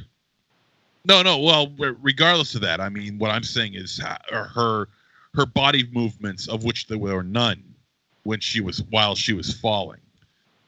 That's what I'm talking about. So she was completely zonked out at the time when she did. Although there was a scream. There was a scream. Was there a scream? There was a scream. Yes. So when the credits play, the other thing that really got me excited was, and I actually knew this coming in, but whenever I see Steve Moore's name in the credits as the composer, I get excited because I think he gets it when it comes to these kind of synthy sort of Carpenter-esque. I don't think he sounds like Carpenter. I'm not going to say that, but it's, he's got his own style, and I think he's a really good composer. And we've done a lot of films that he's composed. One of them was, I believe he did The Guest, if I'm not mistaken, which might have been one of the first that we did that he scored. I don't know if you guys remember that synthy score, but it was really good. Let me see right here. So I'm looking. So he also, he did do The Guest. He did, and then from there, he did Cub. He did The Mind's Eye. He did Mayhem. He did Bliss, and VFW. So we've done a pretty good amount of his stuff. So, but yeah, no, and he's also one of the members of the band Zombie, Zombi. And I don't know if have you guys ever heard Zombie? I don't think so. No. Wait, did they? I'm trying to remember. No, when we saw Goblin MZ, we saw Secret Chiefs open for him, right? That's right. Secret Chiefs. Because Zombie has opened for Goblin in the past, but anyways, if you take the Dawn of the Dead score that Goblin did, that's basically like this band Zombie has based a lot of their sound off of that. They're really cool. I thought it sounded familiar. Yeah, they're really cool bands. Because when I was listening to it, I'm like, God damn, that sounds an awful lot like Goblin. Yep. It's not Goblin, but there's Goblin influences in the music. Yeah, they're more synthy stuff. Yeah. Yeah, it's very obvious. So I was questioning myself. I wasn't aware of the composer, but I was definitely aware of where that music was getting influenced from. Yep. No question. And we also get that scene where they show like a kind of a long shot, a wide shot of the movie theater, and I was trying to see the marquee to see what was on it. Did you guys take a look at that? I did notice. Yeah. I noticed one thing in particular. Yep. What did you see? Bliss. Yep. Bliss was on there. Yeah. Oh, funny. It was. And Cyborgs too. Yeah. I noticed that, but that didn't trigger anything for me. And the others I didn't recognize. I wrote them all down. Deadly Encounter, Bliss, Feeding Time, Cyborgs 2. There's one I couldn't make out. It looked like it was Piffly or something like that. And then the other one fell off. Yeah, exactly. That's why I couldn't make it out. And the last one I couldn't make out either. It looked like Mastpoite, Mastpoint. But I don't know if it just there's letters missing or whatever. But funny enough, when I just looked on Steve Moore's IMDb page, he scored a short film called Feeding Time, which was one of the ones that was listed. So interesting. So yeah, so I think I wonder if they're people, if some of them were films that people were involved in that made the movie. So yeah, I thought that was cool. And one other thing before I forget, and we don't see it until later, but there is a brain scan poster on the side of the movie theater. We see it at one of the final scenes. Really? Yeah. Shit. Fucking brain scan. Oh, god damn that movie. But we didn't talk about the cast yet, though. No, well, I mean, I mentioned them while you were away. Yeah. But yeah, go for it, man. Talk about the cast. No, it's exciting. I mean, this is like the. It's like the Expendables of like. Yeah. Of older action heroes. Like, well, they're not all action heroes per se. But you get genre favorites. Yes, exactly. Right. You get the motherfucking bad guy from Karate Kid. Martin Cove, man. Yeah, you get fucking Warriors come out and play. The guy that killed Brandon Lee. David Patrick Kelly, yeah. Also in Fort Lane. Yeah, he's awesome. I love David Patrick Kelly. He's fucking good. Who I didn't even recognize until the credits rolled. Really? If you didn't see, I knew it was him. Because I was like, really? I know he's in here somewhere. Where is he? And then when the credits rolled and it said that he played Doug, and I'm like, holy shit, that's him. He looks like hell. They look kind of good. Well, to be honest, they all kind of look like hell. Yeah. I mean, Well, I don't know. I think Martin Cove still looks pretty good. I think Yeah, that's well, kind of the point too. Stephen Lang definitely they made him look older than he. yeah, they all look like hell intentionally in this movie. Although funny enough, holy shit, Stephen Lang was born in 52, Yeah. so that makes him 68. Jesus Christ, I didn't think he was that old. Now, who Yeah. was that? Who was that? He's He was Fred, the lead. the guy Now, who owned the. What else was Fred in? Well, you know, there's something called IMDb. He's been in Look it a lot of shit, Raven Shadow, but he's probably most notably known for Avatar. Yeah, Avatar. Oh, yeah, Tombstone. He was in Who Tombstone. was he in Tombstone? Yeah, all he wants to know. Oh my God, Ike Clanton. He played Ike Clanton. No, you don't have to look at my phone. You just have to Give me your listen phone. to Give me. me your phone. No, you're not going to get my phone. No. Give me your fucking, No, Aries, give no, me your fucking phone. No. Oh my you're not God. gonna get my- No, not take my Give me phone. your fucking phone. Do you have the fucking dress? this isn't a date. Oh, for crying out loud. He was fucking Ike? Yeah, That's what he said. That's what I told you. Numbnuts. What'd you tell me? I said Ike Clanton. Really? Really? Wee. Now give me back. Evil Corny says band. Get back. No, give me my phone. Evil Corny says band to the hand. Give me. You guys shut up. I'm trying to read something what Evil Corny said. You're talking over Corny, essentially. Anyways, he says band of the hand. Fucking yeah. Wait, he's in Band of the Hand? Was he the fucking Professor X He was of the team? He was the hand. He was. Yeah. He was Joe.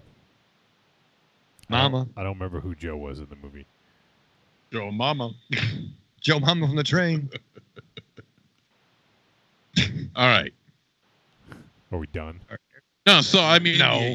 All right, so I like the little in joke that they put in with George Wendt sitting at the end of the bar. Yeah, I know. I forgot about George Wendt. TV's Norm. I love that. I'm like, holy shit! They fucking did it, and I'm like, yeah, Like, you know, all right, I we mean, got it. I was expecting a little bit more. I just thought that was not enough. Like, I don't know. That was a very iconic character for him to be in Cheers. Yeah. Like, I don't know. I just was expecting a little bit more. Like, I forget the character name, but like the Norm. no, not in Cheers, you motherfucker. In this movie, Thomas. Thomas. Well, granted, he can't walk in. Thomas, that doesn't have the same Yeah. ring as Norm. But Thomas. You gotta go racist, huh? No raises. It was Tom and Jerry. Yeah, they got rid of it because that was fucking racist. Yeah. But yeah, no, I mean, just something more along those lines rather than just because if you didn't fucking know, it just kind of you wouldn't even like bat an eye at that. Yeah. Like it wouldn't even cross your mind that may have been a little wink and nod. But because this is so 80s centric, you know, you feel kind of compelled to do it, and I mean, well, that was a thing. But those I who mean, would get the joke. You know, I got it immediately. I don't know about anybody else. I missed the fact he was sitting at the end of the bar. Oh yeah. Well, no.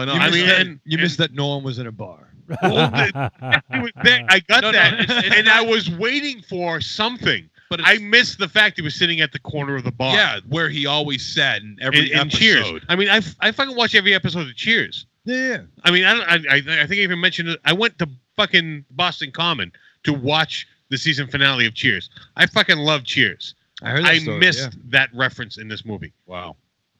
You know, I guess you don't love it that much. Oh, you're lucky you're fucking 5 states away. Yeah. You, when we go off air, you're going to sleep. I ain't waking up this time. Yeah. Oh man. So yeah, I mean the cast is fucking awesome, and William Sadler, who, I mean, I guess people would know him from a lot of stuff, but especially from as Death from Bill and Ted's. Yeah, Death. Yeah. Also in Tombstone. Bill and Ted's Bogus Journey, Tombstone. Yeah. He was in The Mist. He was in Demon Night, as was mentioned earlier. Yeah. Yeah, he's been in a lot of shit, man. I think they were in this. I think they were in their 60s. A big majority of this cast. Well, Fred Williamson was in his 80s. Stop it. He does not look it at all. It's insane. He looks awesome. He looks like he could still kick some serious ass. He's in his 80s. That's what I'm fucking saying. One of these motherfuckers they talking about being in Korea. Oh yeah. That's during the 1950s, dude. My grandfather fought in Korea. I mean, these motherfuckers are old. That's the point. Like the girl says great grandfather to someone. Like, yeah. That is what they're trying to drill home. These motherfuckers are old. True. William Sadler's fucking 70. Really? Yeah. He looks fantastic. He we does. just saw All of them do. You just saw him in the other picture, right? Last year. What picture? The picture with the Millennium movie. Wasn't he in that? With the guy who wore the pants. Yeah. You know, the guy with the face? No, the guy who fucking killed the millennial who went and fucking the chick who went to the fucking house. Fuck. Nobody, No. Johnny, can you educate them? Hold on. You know, It wasn't him? It There's wasn't something him? called IMDb. Yeah, in I which don't you know can what look the up fuck this you're talking shit. about. The one with a fucking millennial. Oh fuck! I had the movie name and it just fell out of Oh, my. I'm thinking of Terminator. Terminator? What? Really? What? What are you talking about? Fucking corny pickup, man. No, Come on. corny, don't. No, Robert Patrick was in that movie. And- Yes, and I know. tone deaf. You're talking about tone deaf. right. If you can't get Robert William Patrick, you Sadler and Robert Patrick. You're confusing them. Well, I guess I'm the fucking asshole. I guess I am. Yeah, you are. Yeah, pretty much. But You fair. are, yeah. Well, to be fair, if you can't get Robert Patrick, you would have gotten William Sadler at that time. And that's not a dig. I would like to get them both to come over You in your robe. and take naps. Yeah. That'd be fun. Not in a weird way. Just hey, let's Hey, bro, This is let's fun. take a nap together.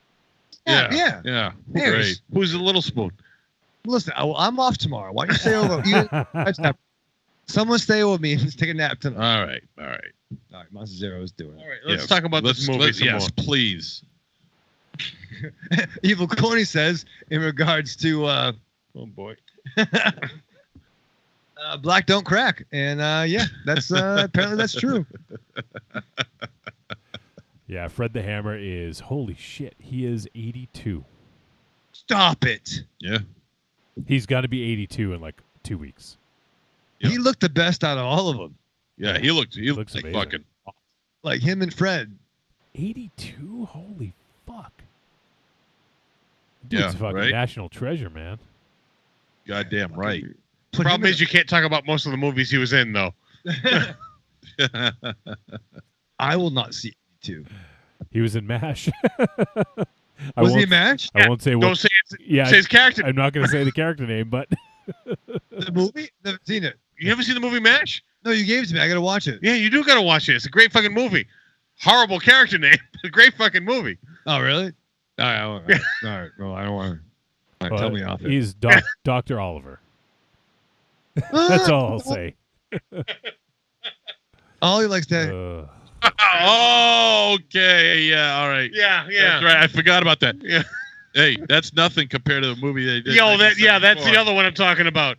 What? I have no idea. Yeah, show him. No, Just Give show me your him. phone. Hold it up and show him. Harris, hit him. I'm not sure. All right. Rave Joe, it's Boss Noogie. Oh. Oh shit! Yeah. No, you can't print that. Yeah. You can't print that. But can we continue with this movie, please? Is it really? We're just going to run through all their fucking IMDb's. Yeah, I don't want to do that. I don't want to do that. Let's. It's a little fun. All of us getting uncomfortable. I don't know. Yeah. All right, so I got to tell you, I fucking love Martin Cove. By the way, I love seeing Martin Cove, and Sure. I don't know if you guys have. I don't think you guys watched Cobra Kai. Did you guys see Cobra Kai, the TV show on YouTube? I saw the first season. I gotta get over some stuff, but yeah, he's so good. He's so fucking Yeah, good. but he's awesome. So yeah, Hey, here's the thing. I was just gonna say, I just love the camaraderie between all these guys. Like you can tell and I'm not gonna say it's a bunch of old friends, and I think that they nailed that, because like this is like when we're in our fucking 70s and 80s, if we ever make it that far, like that's gonna be us, busting balls and having fun, And that's fair. I think, and I liked him that he's a guy who's usually playing a bad guy. And I'm not saying that he was the most perfect individual. Stephen Lang? Yeah. Cobra Kai, Martin Cove. Martin Cove. Yeah. But I thought he played a good used car salesman. Exactly. Well, he has that dickish aura about. Yeah. I mean, he's so good. He's so fucking good. I love that fucking dude. I think he made a couple of even like army pictures too. Like he did some stuff. Well, yeah. I mean, yeah. Well, he's usually a military type guy. He was in Rambo 2. Oh, he was. Yeah, he was. Such a dick. Yeah, that's what I mean. He just has that dickish aura about him. Yeah. Oh, I mean, Cove? yeah. I mean, he's doing commercials right now. I couldn't tell you the commercial, what they're promoting. Oh yeah. But he's a likable dick in it. Like they show him take off like a karate gi, and he's wearing another one, and he's like, "That's my business gi. This is my casual gi." Yeah. It's like Koala Kai. Koala Kai. Yeah, he's working for Koala Kai now. Yeah, it's fucking funny, but he's a fucking dick in it. Like now, to be fair, just to get back to Karate Kid, because it's very relevant. I don't subscribe to Daniel being the heel, but I think that instead of beating up your students, you probably should have went to the referee and attacked the fact that Daniel broke the rules by leaving the ground. By leaving the ground? Yeah, the kick he did was illegal. He shouldn't have They should have been DQ. All right, we're not going to revisit Karate Kid. Yeah, please. I mean, let's talk about this fucking movie. All right, so move, Daniel-san. So the basic. Look, just because you got a fucking kimono on doesn't make you a guy. Karate master. Shut up. You want to see my dragon? No. No, definitely not. So this is a very simple plot, and I think it's really effective because of that. It's essentially like this drug hype is like, once again, as I mentioned in the opening, they can't keep up with the demand. There's too many junkies that everyone wants it. They can't keep up with the demand. So if you have hype, you can make a lot of money, and so they come upon the punks come upon a large let's say delivery of hype, and so when Lizard, this, I don't even know how old she was in this. I'm guessing like teenage girl is my guess, or young. No, 16 or 17. She's a teenager. Yeah, that's my guess. Yeah, and so she finds out her sister died, and that the leader was kind of more or less responsible for it. She wants to get back at them, and so she steals the hype, and she runs for it. And as she's getting chased, she basically goes into the VFW hall, and so bringing all the VFW guys into this fucking madness. And so right off the bat, we have Josh Ethier's character Tank and Graham Skipper's character Rhodey go in to try to get it, and Rhodey ends up getting his head fucking destroyed. Good fucking gore effects in this. Oh, it's amazing, yeah.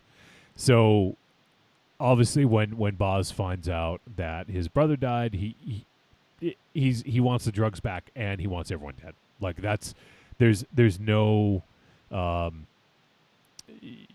no compromise. There's no like peace deal here. It's like, yeah. Ground. What's that? I said there's no middle ground. Yeah, it's okay. You killed my brother and stole our drugs. We are going to kill all of you, and that's pretty much like. There's a couple moments where they tried to make a deal with him, and he's like, "How about this? You give the drugs, and I kill you all quickly," or something like that. So they're at this impasse where it's like a life or death situation now. All of a sudden. And I think it becomes very effective because, I mean, essentially it's a siege film, right? I'm using that term correctly now, right? It's a siege film. Look at you. See all that fucking, the power of the kimono. Dude. All that monocle. The nut.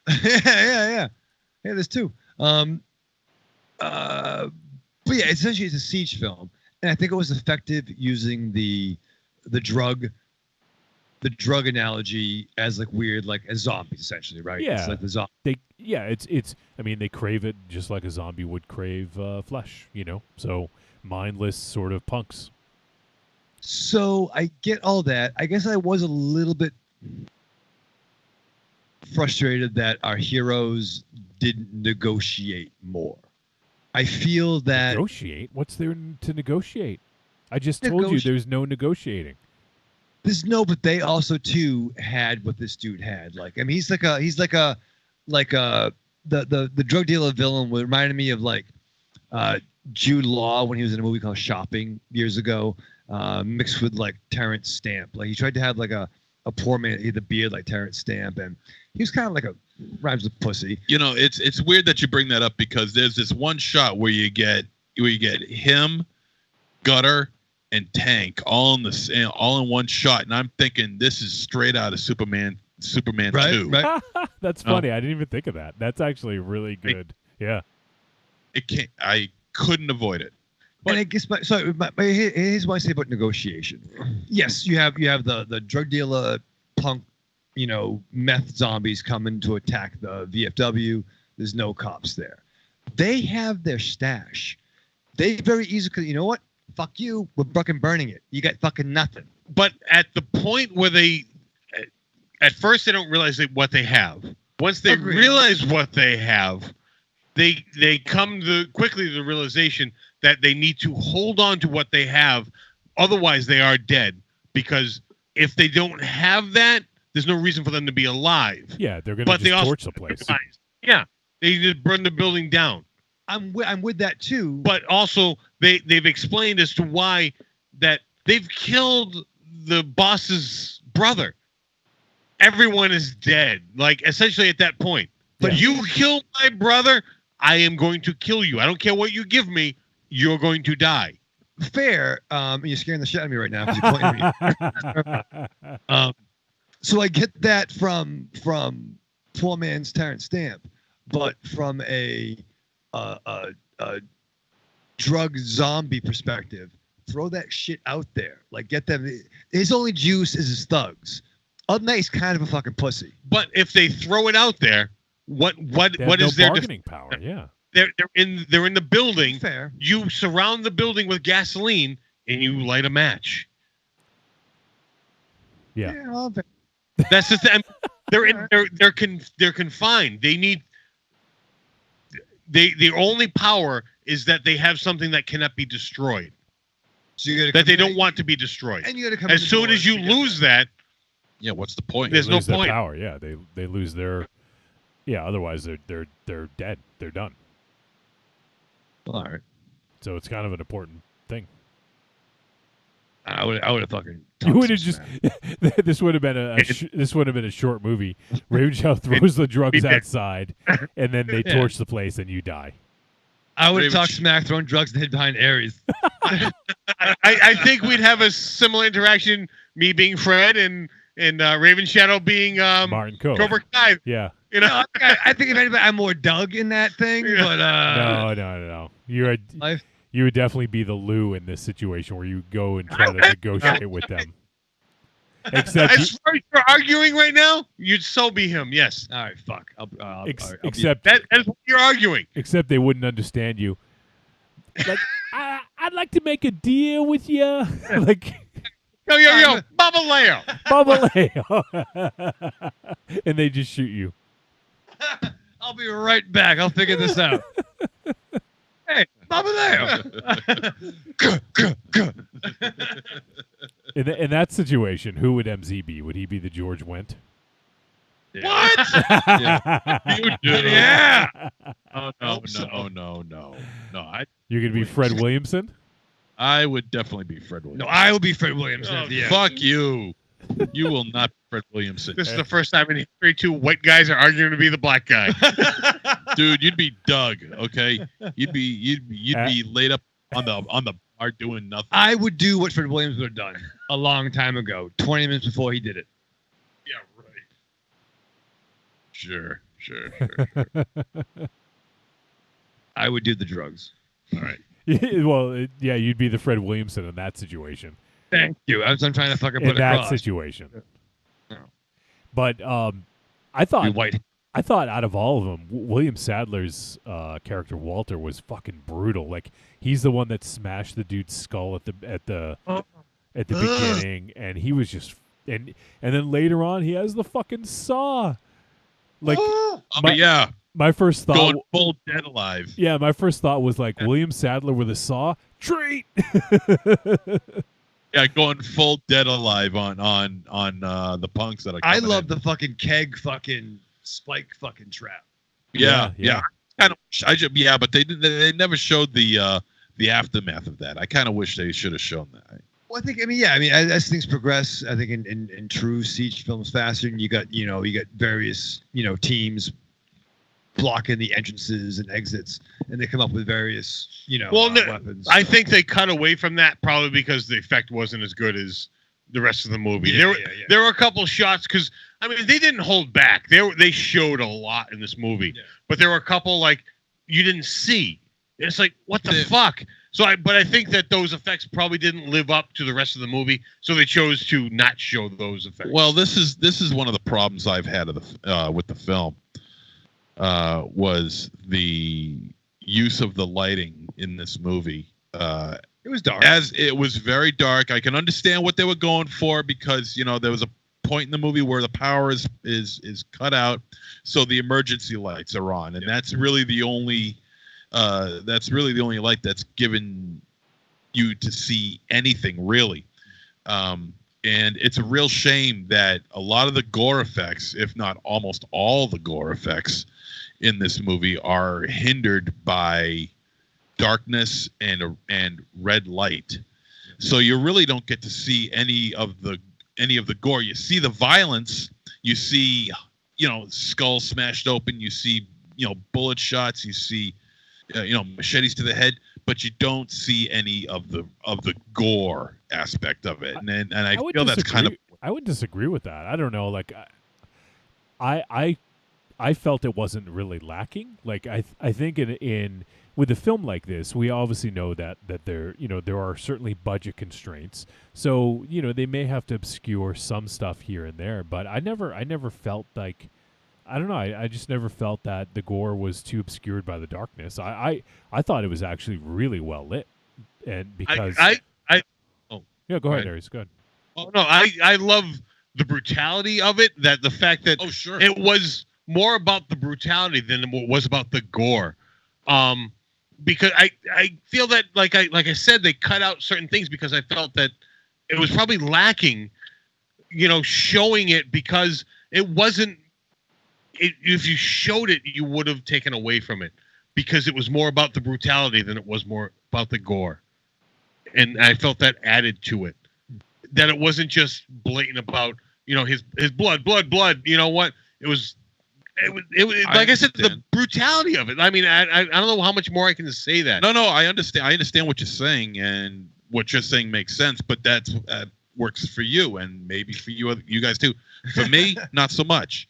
I think if you're going to put that kind of time and effort into creating the kind of gore that is being expelled out of a human body, I think we should get to see it, and we don't. Unfortunately, the red lights just drown it all out, and the darkness it just gets drowned out. And but I feel that they didn't. That's where they sacrificed. They took away. You say they put the money into it. I don't think they did. I think that's how they cut corners in this by making it more about the brutality of it, where you show someone kicking someone's skull in, whether it's one kick or 10 kicks, it's the same amount of money. But adding the gore to it, that's where the money comes in. So by having the gore obscured and hidden and masked, that's how they're saving money in this aspect. The same way of Alfred Hitchcock in Psycho, filming it in black and white and having the blood be chocolate syrup. rather than trying to create a perfect red blood to go down the drain and trying to waste money that way. I mean, that you hide what you can't do. Well, Bambaleo. I can understand the brutality aspect of it, but for me personally, I like blood, I like violence, I like gore. And if I don't people think are there going, was a lack of that. There was a lot. no, there definitely was. It's just a shame that you just couldn't see it. That's my point. I couldn't. I don't know, man. I disagree. I wonder if your TV was too dark or something. No. It was all. It's completely objective. I preferred to see the violence, not the violence, the gore. The violence was definitely up front. I mean, and the brutality was definitely up front. You could see it, but damn it, man, I want to see, head explosions. We got a couple of head explosions in there. I want to see that shit. Axes in the fucking. Axes in the shoulder and shit. Sure. I think we're just coming down to this wasn't your type of movie then, because this had it all there. It was lit perfectly for this type of movie where it was more about brutality than about gore. Where it did have gore, but that wasn't like, that wouldn't be the tagline. We have gore. I mean, this movie was more about the physical aspects of what these characters were doing rather than what was coming out of their victims. Okay, personally, I want a little bit more than that. Like, yeah, so this in that aspect, this isn't your type of movie. Yeah, I buy into less is more. That makes sense. I mean, in certain regards, yes, I follow by that rule. Not here, though. Just not here. I really, because there's some really great violent scenes in this movie. Oh yeah, really, really good. And one in particular near the end. I won't say which character, but goddamn, it was almost artwork. It was almost like that belongs in the Louvre. That's how good it was. In the Louvre. But as far as gore and blood goes, it was I just feel it was completely drowned out. Wow, how about that? Yeah, I didn't think that at all. But I mean, hey, we each see it different ways, I guess. So, yeah, there was a lot of was the MZ was the thing you were talking about? Was it the flag? Yes. Oh, okay. Yes. Yeah. We don't have to mention the character, but yeah, that I thought that was a kind of a nice little touch, and that was beautiful. I kind of thought you'd like that one. I give credit to that. Did it remind you of something else? Is that why? For me, I thought of CH. The Sands of Iwo Jima. Oh. Cannibal Holocaust. Yeah. Yes, it did actually. So mine went. But it's also because of that lighting that I really feel that these. I mean, you got a really good cast here, and I really want to see these guys, and a lot of it is just obscured by darkness. Imprisoning me. All you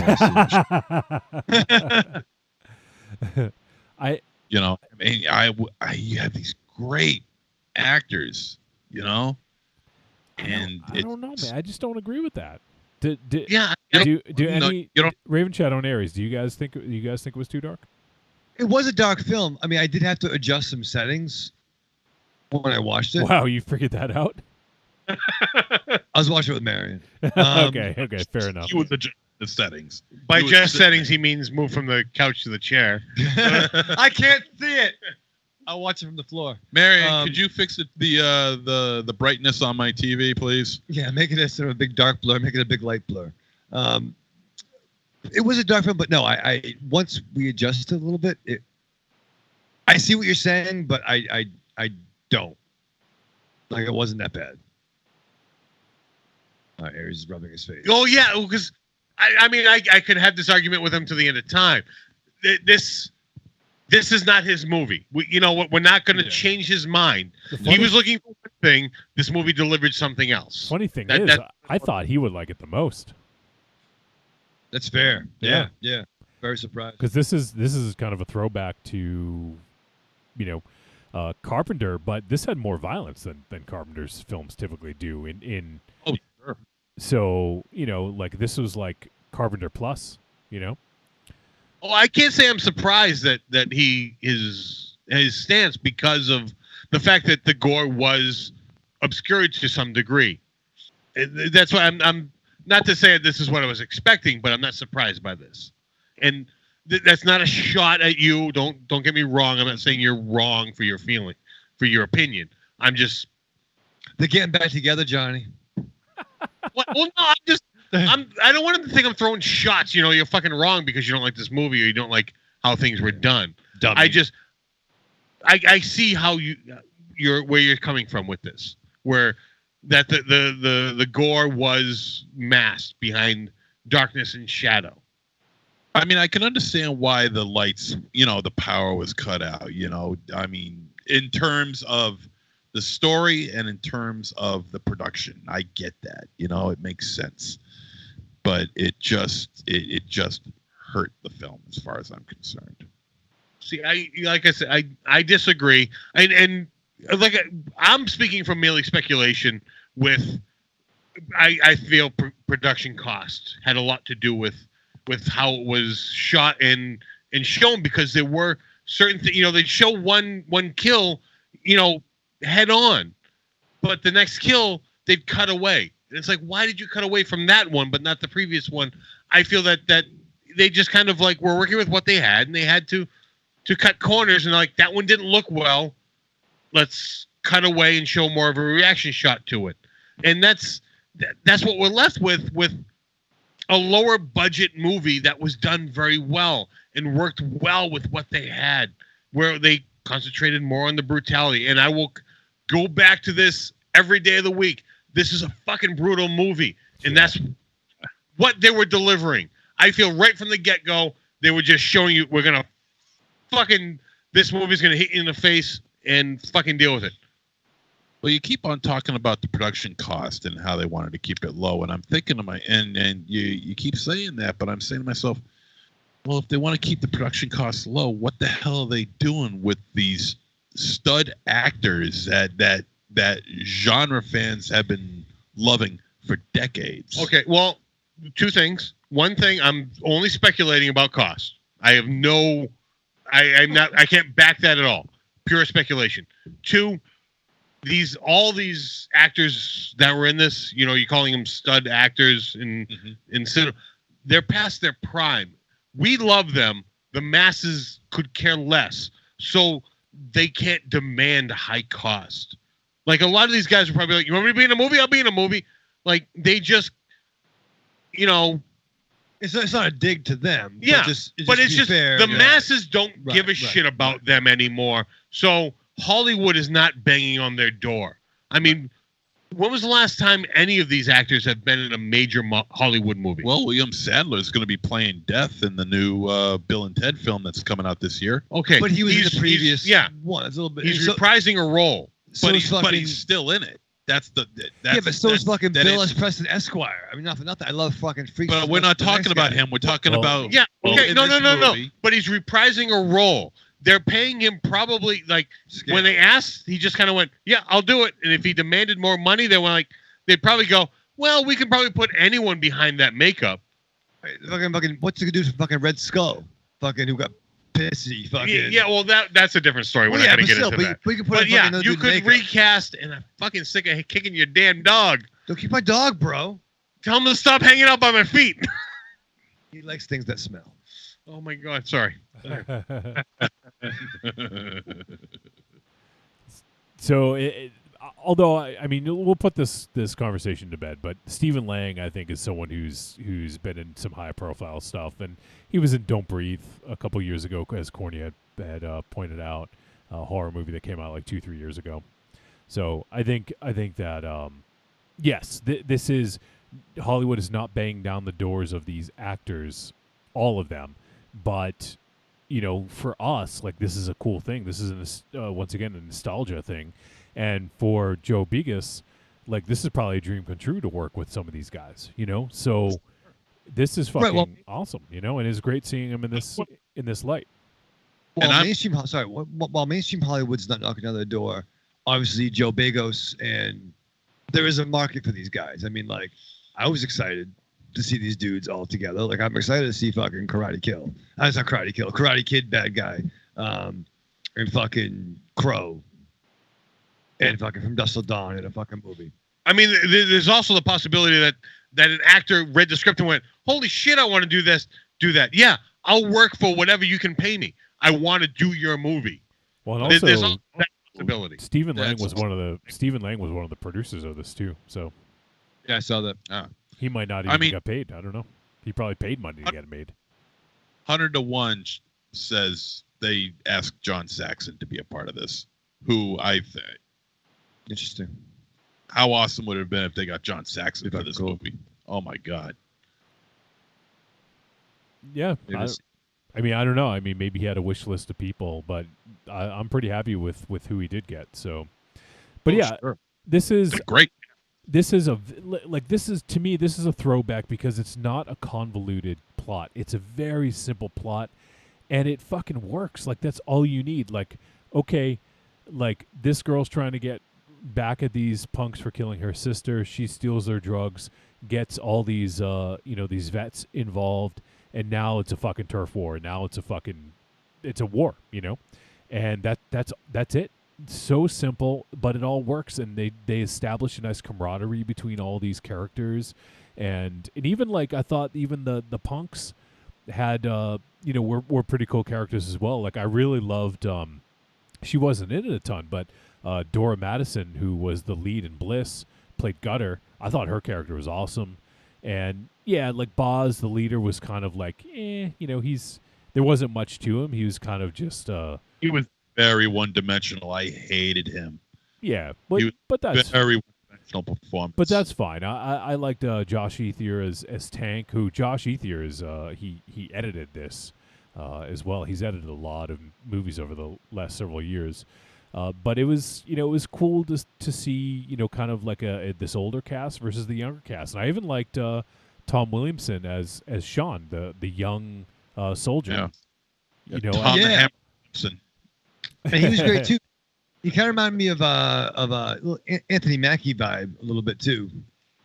Yeah, no, I thought he was real good in this, and it added like a kind of a different perspective too, because it you had all these older vets, and then now you add this young guy into the mix, which I thought was a good choice, a good decision. The great line, Fred says, "Hey, I'm really glad you stopped in for a drink," and he goes, "Yeah, I wish I didn't." Yeah. And he was in All Cheerleaders Die, another film that we reviewed. Yeah, I just saw that. I was looking at his IMDb. Yep. Yeah. Well, he was okay. I like the fact that he, you got the younger military guy teaming up with the older military men, which it's. Hey, Ozzy. Hey, we got a rare cameo from Ozzy. which gives it a nice look, actually. Ozzy watched this movie with me. Yeah, he did. So yeah, no, I thought this was a ton of fun. I really fucking love this movie, and it's just so simple and just so effective, and the gore is just so on spot. Like the violence is just like it's the right amount. It's not like it definitely is over the top, but it's not to the point where that's all it is. I think it was well paced. I think there's a lot to like about this movie, and once again, I think Joe Bigas is still establishing himself as a really strong voice in filmmaking, and has some really cool stuff that he's done. So I think this is a nice picture to have in his filmography. Uh-huh. All right, you guys have anything else to add before we head to a verdict on this one? Not really. Not really. All right, let's do the verdict. Trick or treat, baby. I wonder if people would say you're a trick or a treat? Trick or treat, motherfucker. All right. It is verdict time. We're going to let you know whether this flick was a trick or a treat. Any final thoughts we may have. Let's start with Rave Chatham. As mentioned, I mean, there's not a lot of breaking new ground here. Some of this very easily could have been a zombie picture. And what I like about this film would be something different. You know, it could have been zombies attacking a VFW hall and you get met with, you know, an aging fucking G.I. Joe strike team kind of thing. But they used, you know, the drug kind of like storyline. I mean, very similar. But I like that. But once again, this could have been crazy punk rock drug dealers running into a sorority house and the sorority girls have to try to survive. But the fact that it was a former, you know, they were former soldiers gathering, getting their drink on, and still being able to kick some ass was really, really cool. So I like that. If you dig siege films, if you dig awesome cast from the, you know, 70s, 80s, and 90s, I like gore. This was a lot of fun, and we had a blast watching it. And I'm down for whatever Joe Bigos does next. So simple, effective, great cast. I do have a slight wish at the end that I don't want to spoil. I mean, you never want to see. Let's face it, in a siege film, characters die, right? That's going to happen regardless. But they all went out swinging, whoever did pass. But I truly enjoyed this. It was a lot of fun. So definitely a treat. All right, Aries. I don't know if I mentioned this, but this movie's brutal. I definitely enjoyed this movie. There was a lot to take in with this movie. This movie wasn't breaking any new grounds. There was a lot of just cliche characters in this movie, but this movie was not about that. This movie was just about the sheer enjoyment of itself. You got to relive the joy of these actors. It was a little bit. I had a little trouble taking in the fact that all these actors that I grew up with are now old fucking men. And then that was just take our age. Yeah. Yeah. Well, it's like I'm having trouble with the fact that I'm a fucking old man right now. So I mean that was a little bit of a slap in the face, but you once you get past that, this movie is so much to enjoy about this movie. The sheer brutality of everything going on in this movie. The gore, MZ disagrees, but I feel that the gore is absolutely perfect for this movie, for what it was. Some of the junkies' motivation or actions, I had a little trouble with. They seem to come and go a little too uniformly. I don't know if that's a word. They just seem to be like two group mind's eye. Yeah, like well, not even like that, two, but just so like they were there when you needed them and not there when you didn't need them. Yeah. Being that their motivation, I just felt they should have been more zombie-like and have always be around the building. But that's just one of the little nitpicks. But all in all, this definitely is a good movie. This is an enjoyable movie. So sit down and watch this movie. This movie is a treat. All right, MZ. Picture it like Class of Nukem High meets Thou Shalt Not Kill Except. That's what the vibe that I got out of this movie. I think the performances, for the most part, are good. You got a sensational cast. I mean, you got a really great cast here. I think where is he? I think the guy who played Boz was horrible. Travis Hammer. I thought he was terrible. Very one-dimensional. Yeah, exactly. That's what I'm looking for. Very one-dimensional. Very plain. Completely non-threatening. The lighting in this movie is ultimately aggravating me. It was just a burden. Look, I'll say it again. If you're gonna put that much trouble to put blood in your movie, let's see the blood, okay?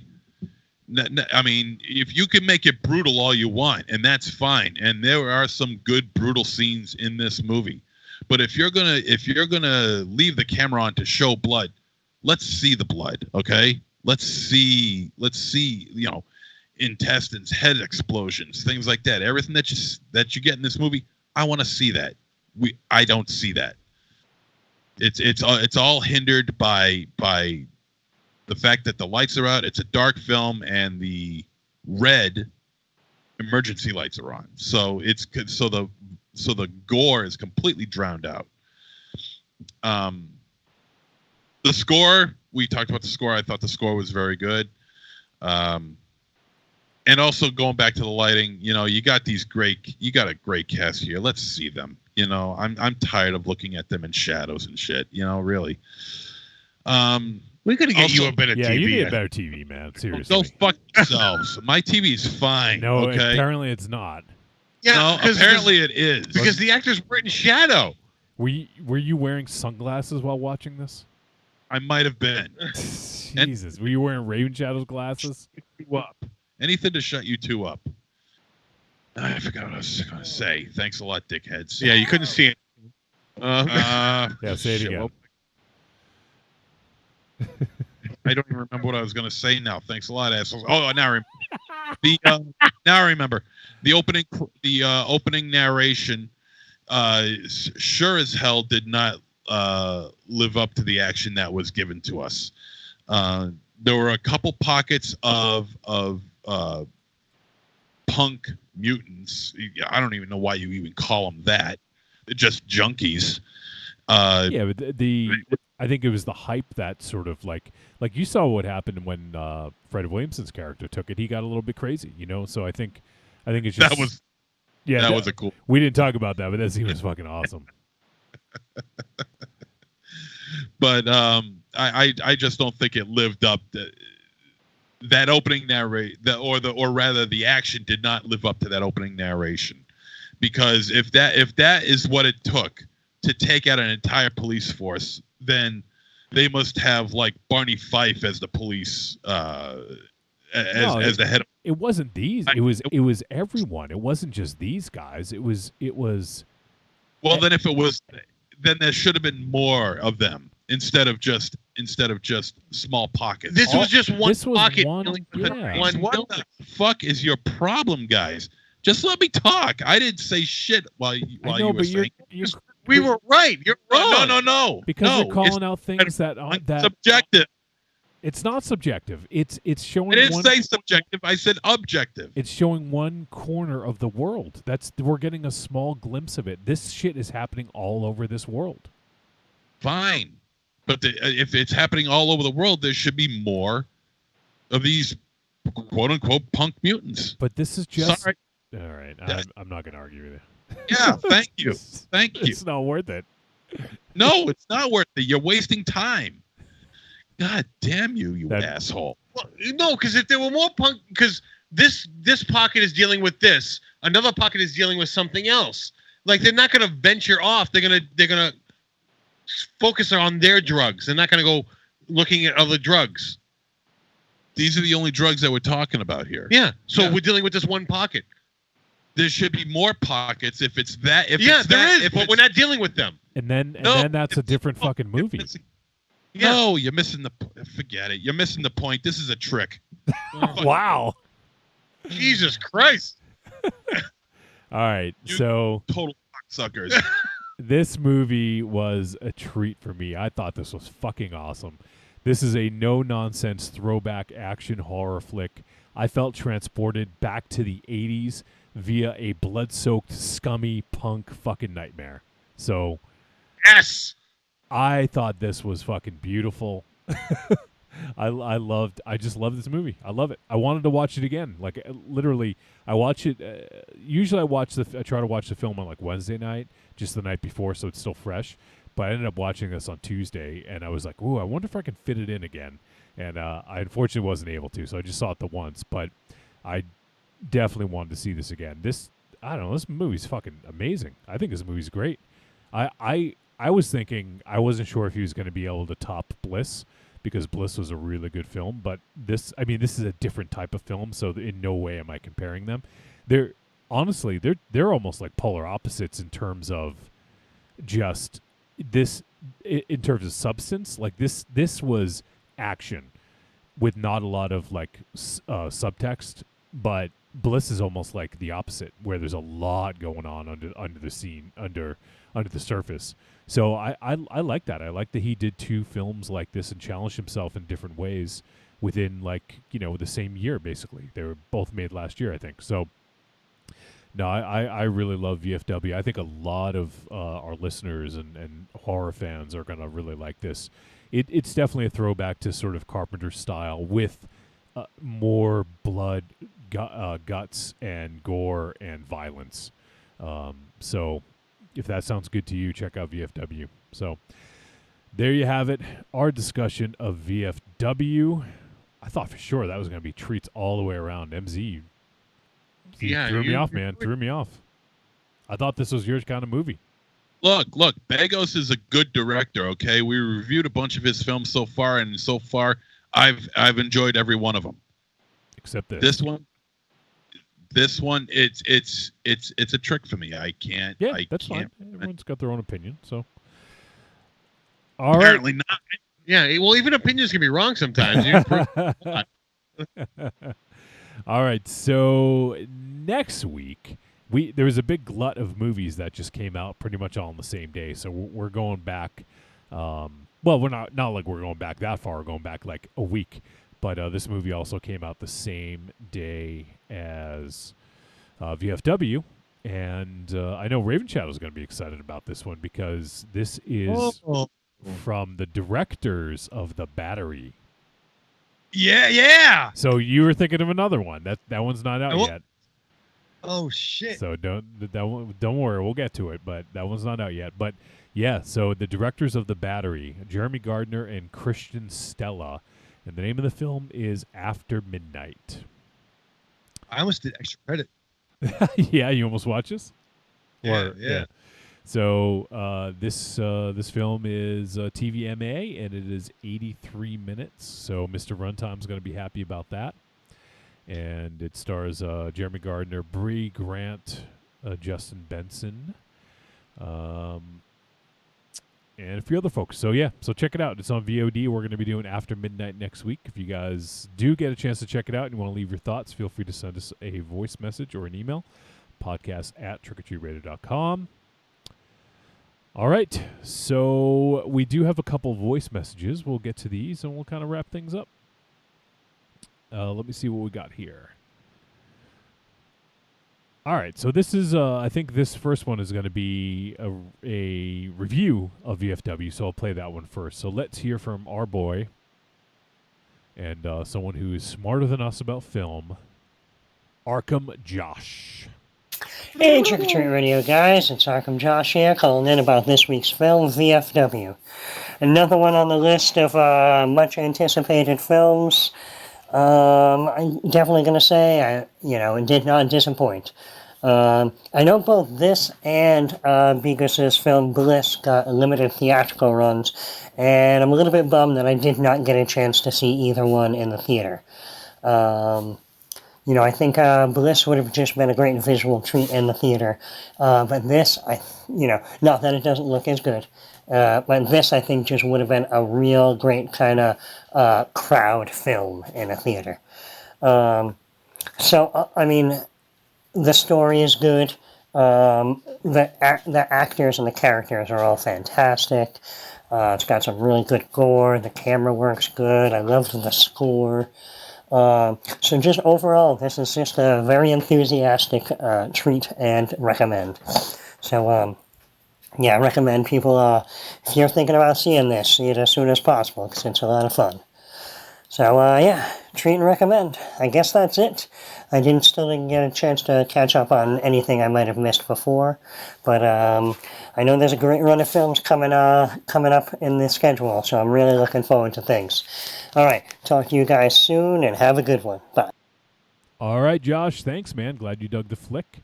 And, yeah, I would have liked to have seen... Actually, I would love to see this in, like, a midnight movie setting with, like, a big crowd. I think that would be a lot of fun to see this with a big crowd. It would be great. Only we'll get this reference, but like the Elm Draft House would be fucking dope. I was thinking Coolidge. Coolidge would be great. Coolidge, yeah. You know what? I mean, I understand what you're saying with the Elm, but I don't know if that would draw in the right crowd. Fair. Being its location. Right. Not to sound like Mars, but that's not the best town in the area, you know? Fair. That is a good point. But it's much better, and I would go there. So, all right, Josh, thanks, man. And next up, we're going to hear from another one of our buddies. That would be First Time Mike. What's up, Trick or Treat family? This is First Time Mike. How's everybody doing? Long time no talk. Yeah, it's been a bit. Winter has been kind of busy for me since the turn of the year. A little bit of stuff at work, a bit of the weather. And plus, I haven't been on Facebook and social media as much, so haven't been contacting a lot of as much people lately. But no, I'm listening to you guys every Friday. Your show is always entertaining, and I'm really backed up on movies as well. So I haven't been popping in. But first, I wanted to say hello to everybody. Hope everything is well, especially like MZ after your little incident with the chicken. Dude, you got to watch out for those Sicilian curses. That's all I'm saying. And Aries, when you're plowing, I'm thinking of you. Every time I see the weather hit your guys' area, I'm wishing all the best for you. Raven Shadow, Bombaleo, as always, and Johnny. Dude, you are looking ripped on the Facebook. I gotta say that. Wow. God. Impressive. Thanks, man. And but the main reason I'm here today is I wanted to, I don't know if MZ talked about it yet, but I wanted to see his opinions on the recent passing of Jose Marin's Mojica, or Jose Marin's Mojica Marin's, I'm sorry, better known as Zay Takaisho, or Coffin Joe, who died, I think, at the age of 87. For all the talk, you see your Saws, you see a lot of like your Mandy, your hyper violence, strong visuals. This man was doing the movies back in the 60s and 70s in Brazilian with nowhere near the technology or things you can do today. I was introduced to Coffin Joe in the great book Mondo Macabro by Pete Toombs, and when something weird had some of the videos, and I first saw it there, and then when I first got my streaming Roku, one of the free channels had a bunch of Coffin Joe movies, and I became a fan.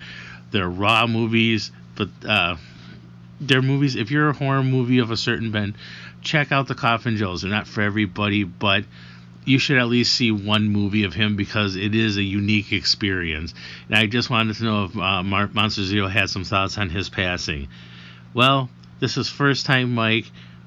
Listen to you guys every week on the road to episode 400. I want to encourage you. And y'all have a good night. First Time Mike out. Bye. All right, buddy. Thanks. Yeah, the road to 400. I'm pointing at the sign right now. Somewhere. Yeah. I don't see the sign up there, Raven Shadow. Where is it? Yeah, where's the sign? You got to get it. 400. I see Spider-Man. MZ, was there anything else you wanted to add about Coffin Joe? I know brought him up. Yeah, he's real. I mean, you got to really enjoy his batshit sense of horror back in the 60s and early 70s. He had a really interesting vision of hell in a movie he did back in 1967 called "This Night I Will Possess Your Corpse," in which the film is completely in black and white, And the last, maybe, if I remember correctly, I think it's about the last 10 minutes of the film, is done in complete Technicolor, but it's done in like this neon type of. It's like a combination of neon and pastels, and it's very, very vibrant, and it's truly a shock to the senses when you see it, because you've been looking at this film black and white for the past 60, 70 minutes or so.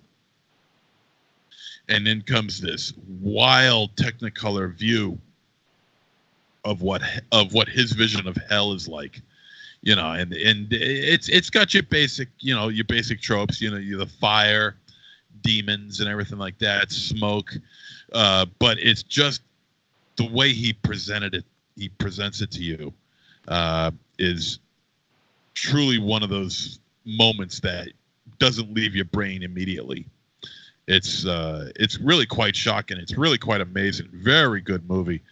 At Midnight I'll Take Your Soul, which is another great film, and he just kept on making movies. One of the last films he did was a movie he did, I think it was in 2012, called The Embodiment of Evil, and I haven't seen it. From what I've heard, it's not very good. I guess time has slipped by old Coffin Joe at that point, and he's just one of these guys who just never really got the respect he deserves in this country. If you ever get a chance, definitely check out any Coffin Joe films. For First Time Mike, his name is Jose Bojica Marins. I used to get it myself, so definitely check out some Coffin Joe flicks. It's worth your time, and you get to see some international horror that you don't normally see from Brazil. When you think of horror, Brazil isn't exactly coming to mind.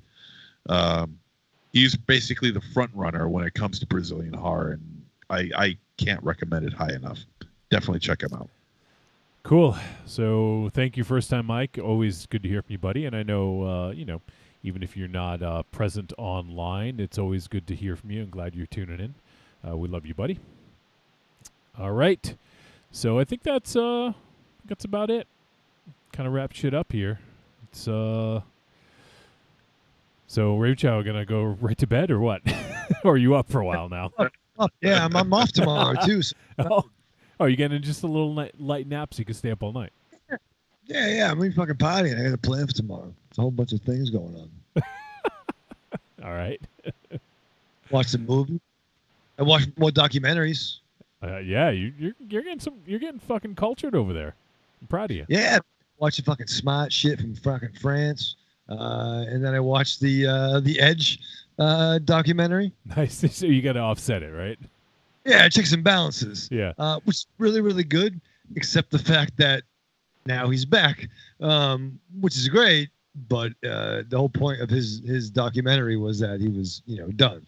But that was really cool, and it's available on the WWE Network or on wherever DVDs are sold. I watched that. What? Oh, he made a fucking noise. I'm sorry. I'll stop breathing. A while ago, Corny said a kimono, subtitle classic Japanese films, and showers. Our Raven Shadow's all grown up. Yeah, I am. Yeah, I'm doing. I'm fucking trying to fucking figure some shit out. It's about time. And speaking of, I just want to make a clarification on the movie House.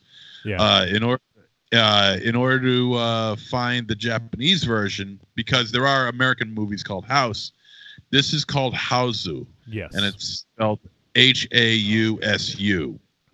Hausu. So if you want to look for it, there you go.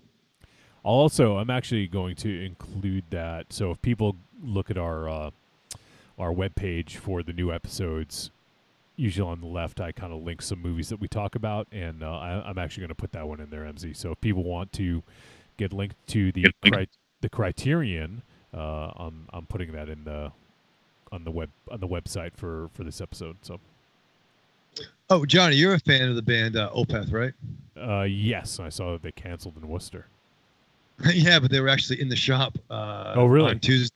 Yeah, they came by. I wasn't there that day, but they. That's awesome. Let's go. Raven Shadow ain't there. Hey, but no, they mentioned they had laryngitis, but they came in and they bought some records. Nice. Yeah, the lead singer Michael Ackerfeld had acute laryngitis, and the doctors told him he shouldn't sing, so they had to cancel the Worcester show and like the next 2 shows, I think, as well. So sucks for those people, but I think they're just postponing them, so they'll probably get back to them. But yeah, they're actually playing, I think, this weekend at Baltimore, which sucks. I really want to go, but I don't know, just a lot of concerts coming up, and I like their new stuff, but not nearly as much as their old stuff. They went from being like a black metal band, or kind of I guess like extreme metal, to kind of a 70s prog rock sort of throwback. Interesting. So it's very, very different. They're really awesome. I mean, the music's still good, but it's just not the same as their old stuff, you know. So, all right. Well, I guess we'll say goodbye. So next week, as I said, we're going to be doing the film. Was it After Midnight? Yes, from the guys who did the film The Battery, which we did several years ago now at this point, which I think we all pretty much enjoyed that flick. So looking forward to checking out After Midnight. And I actually did watch the trailer. The trailer makes it look really cool. So I'm looking forward to this one. So that'll be next week. And if you guys get a chance to check it out, let us know. Send us some feedback. All right, let's go around the room and say goodbye, MZ. Raven Erich douchebag. Aries. Goodbye. Raven Shadow. Live fast, love hard, die with your mask on. Ollie. Die with your robe on. Die with your kimono on. I'm probably gonna. Could be tonight, man. Someone's gonna die tonight, man. I'll be all alone. I'm up all night. I'm fucking ready. You shouldn't be left alone, Raven Shadow. It should not be. No. You got Ollie. That's true. No. Ollie would he'd probably take better care of you than you could take care of yourself. He would try really, really hard. Not really. He kind of hung towards me when you were passed out in bed tonight. Hey, daddy. All right. Well, that's it. So we appreciate everyone who sent some feedback, everyone who checked out the live show, and also you folks listening to the podcast. Smooches. Thank you. Bye.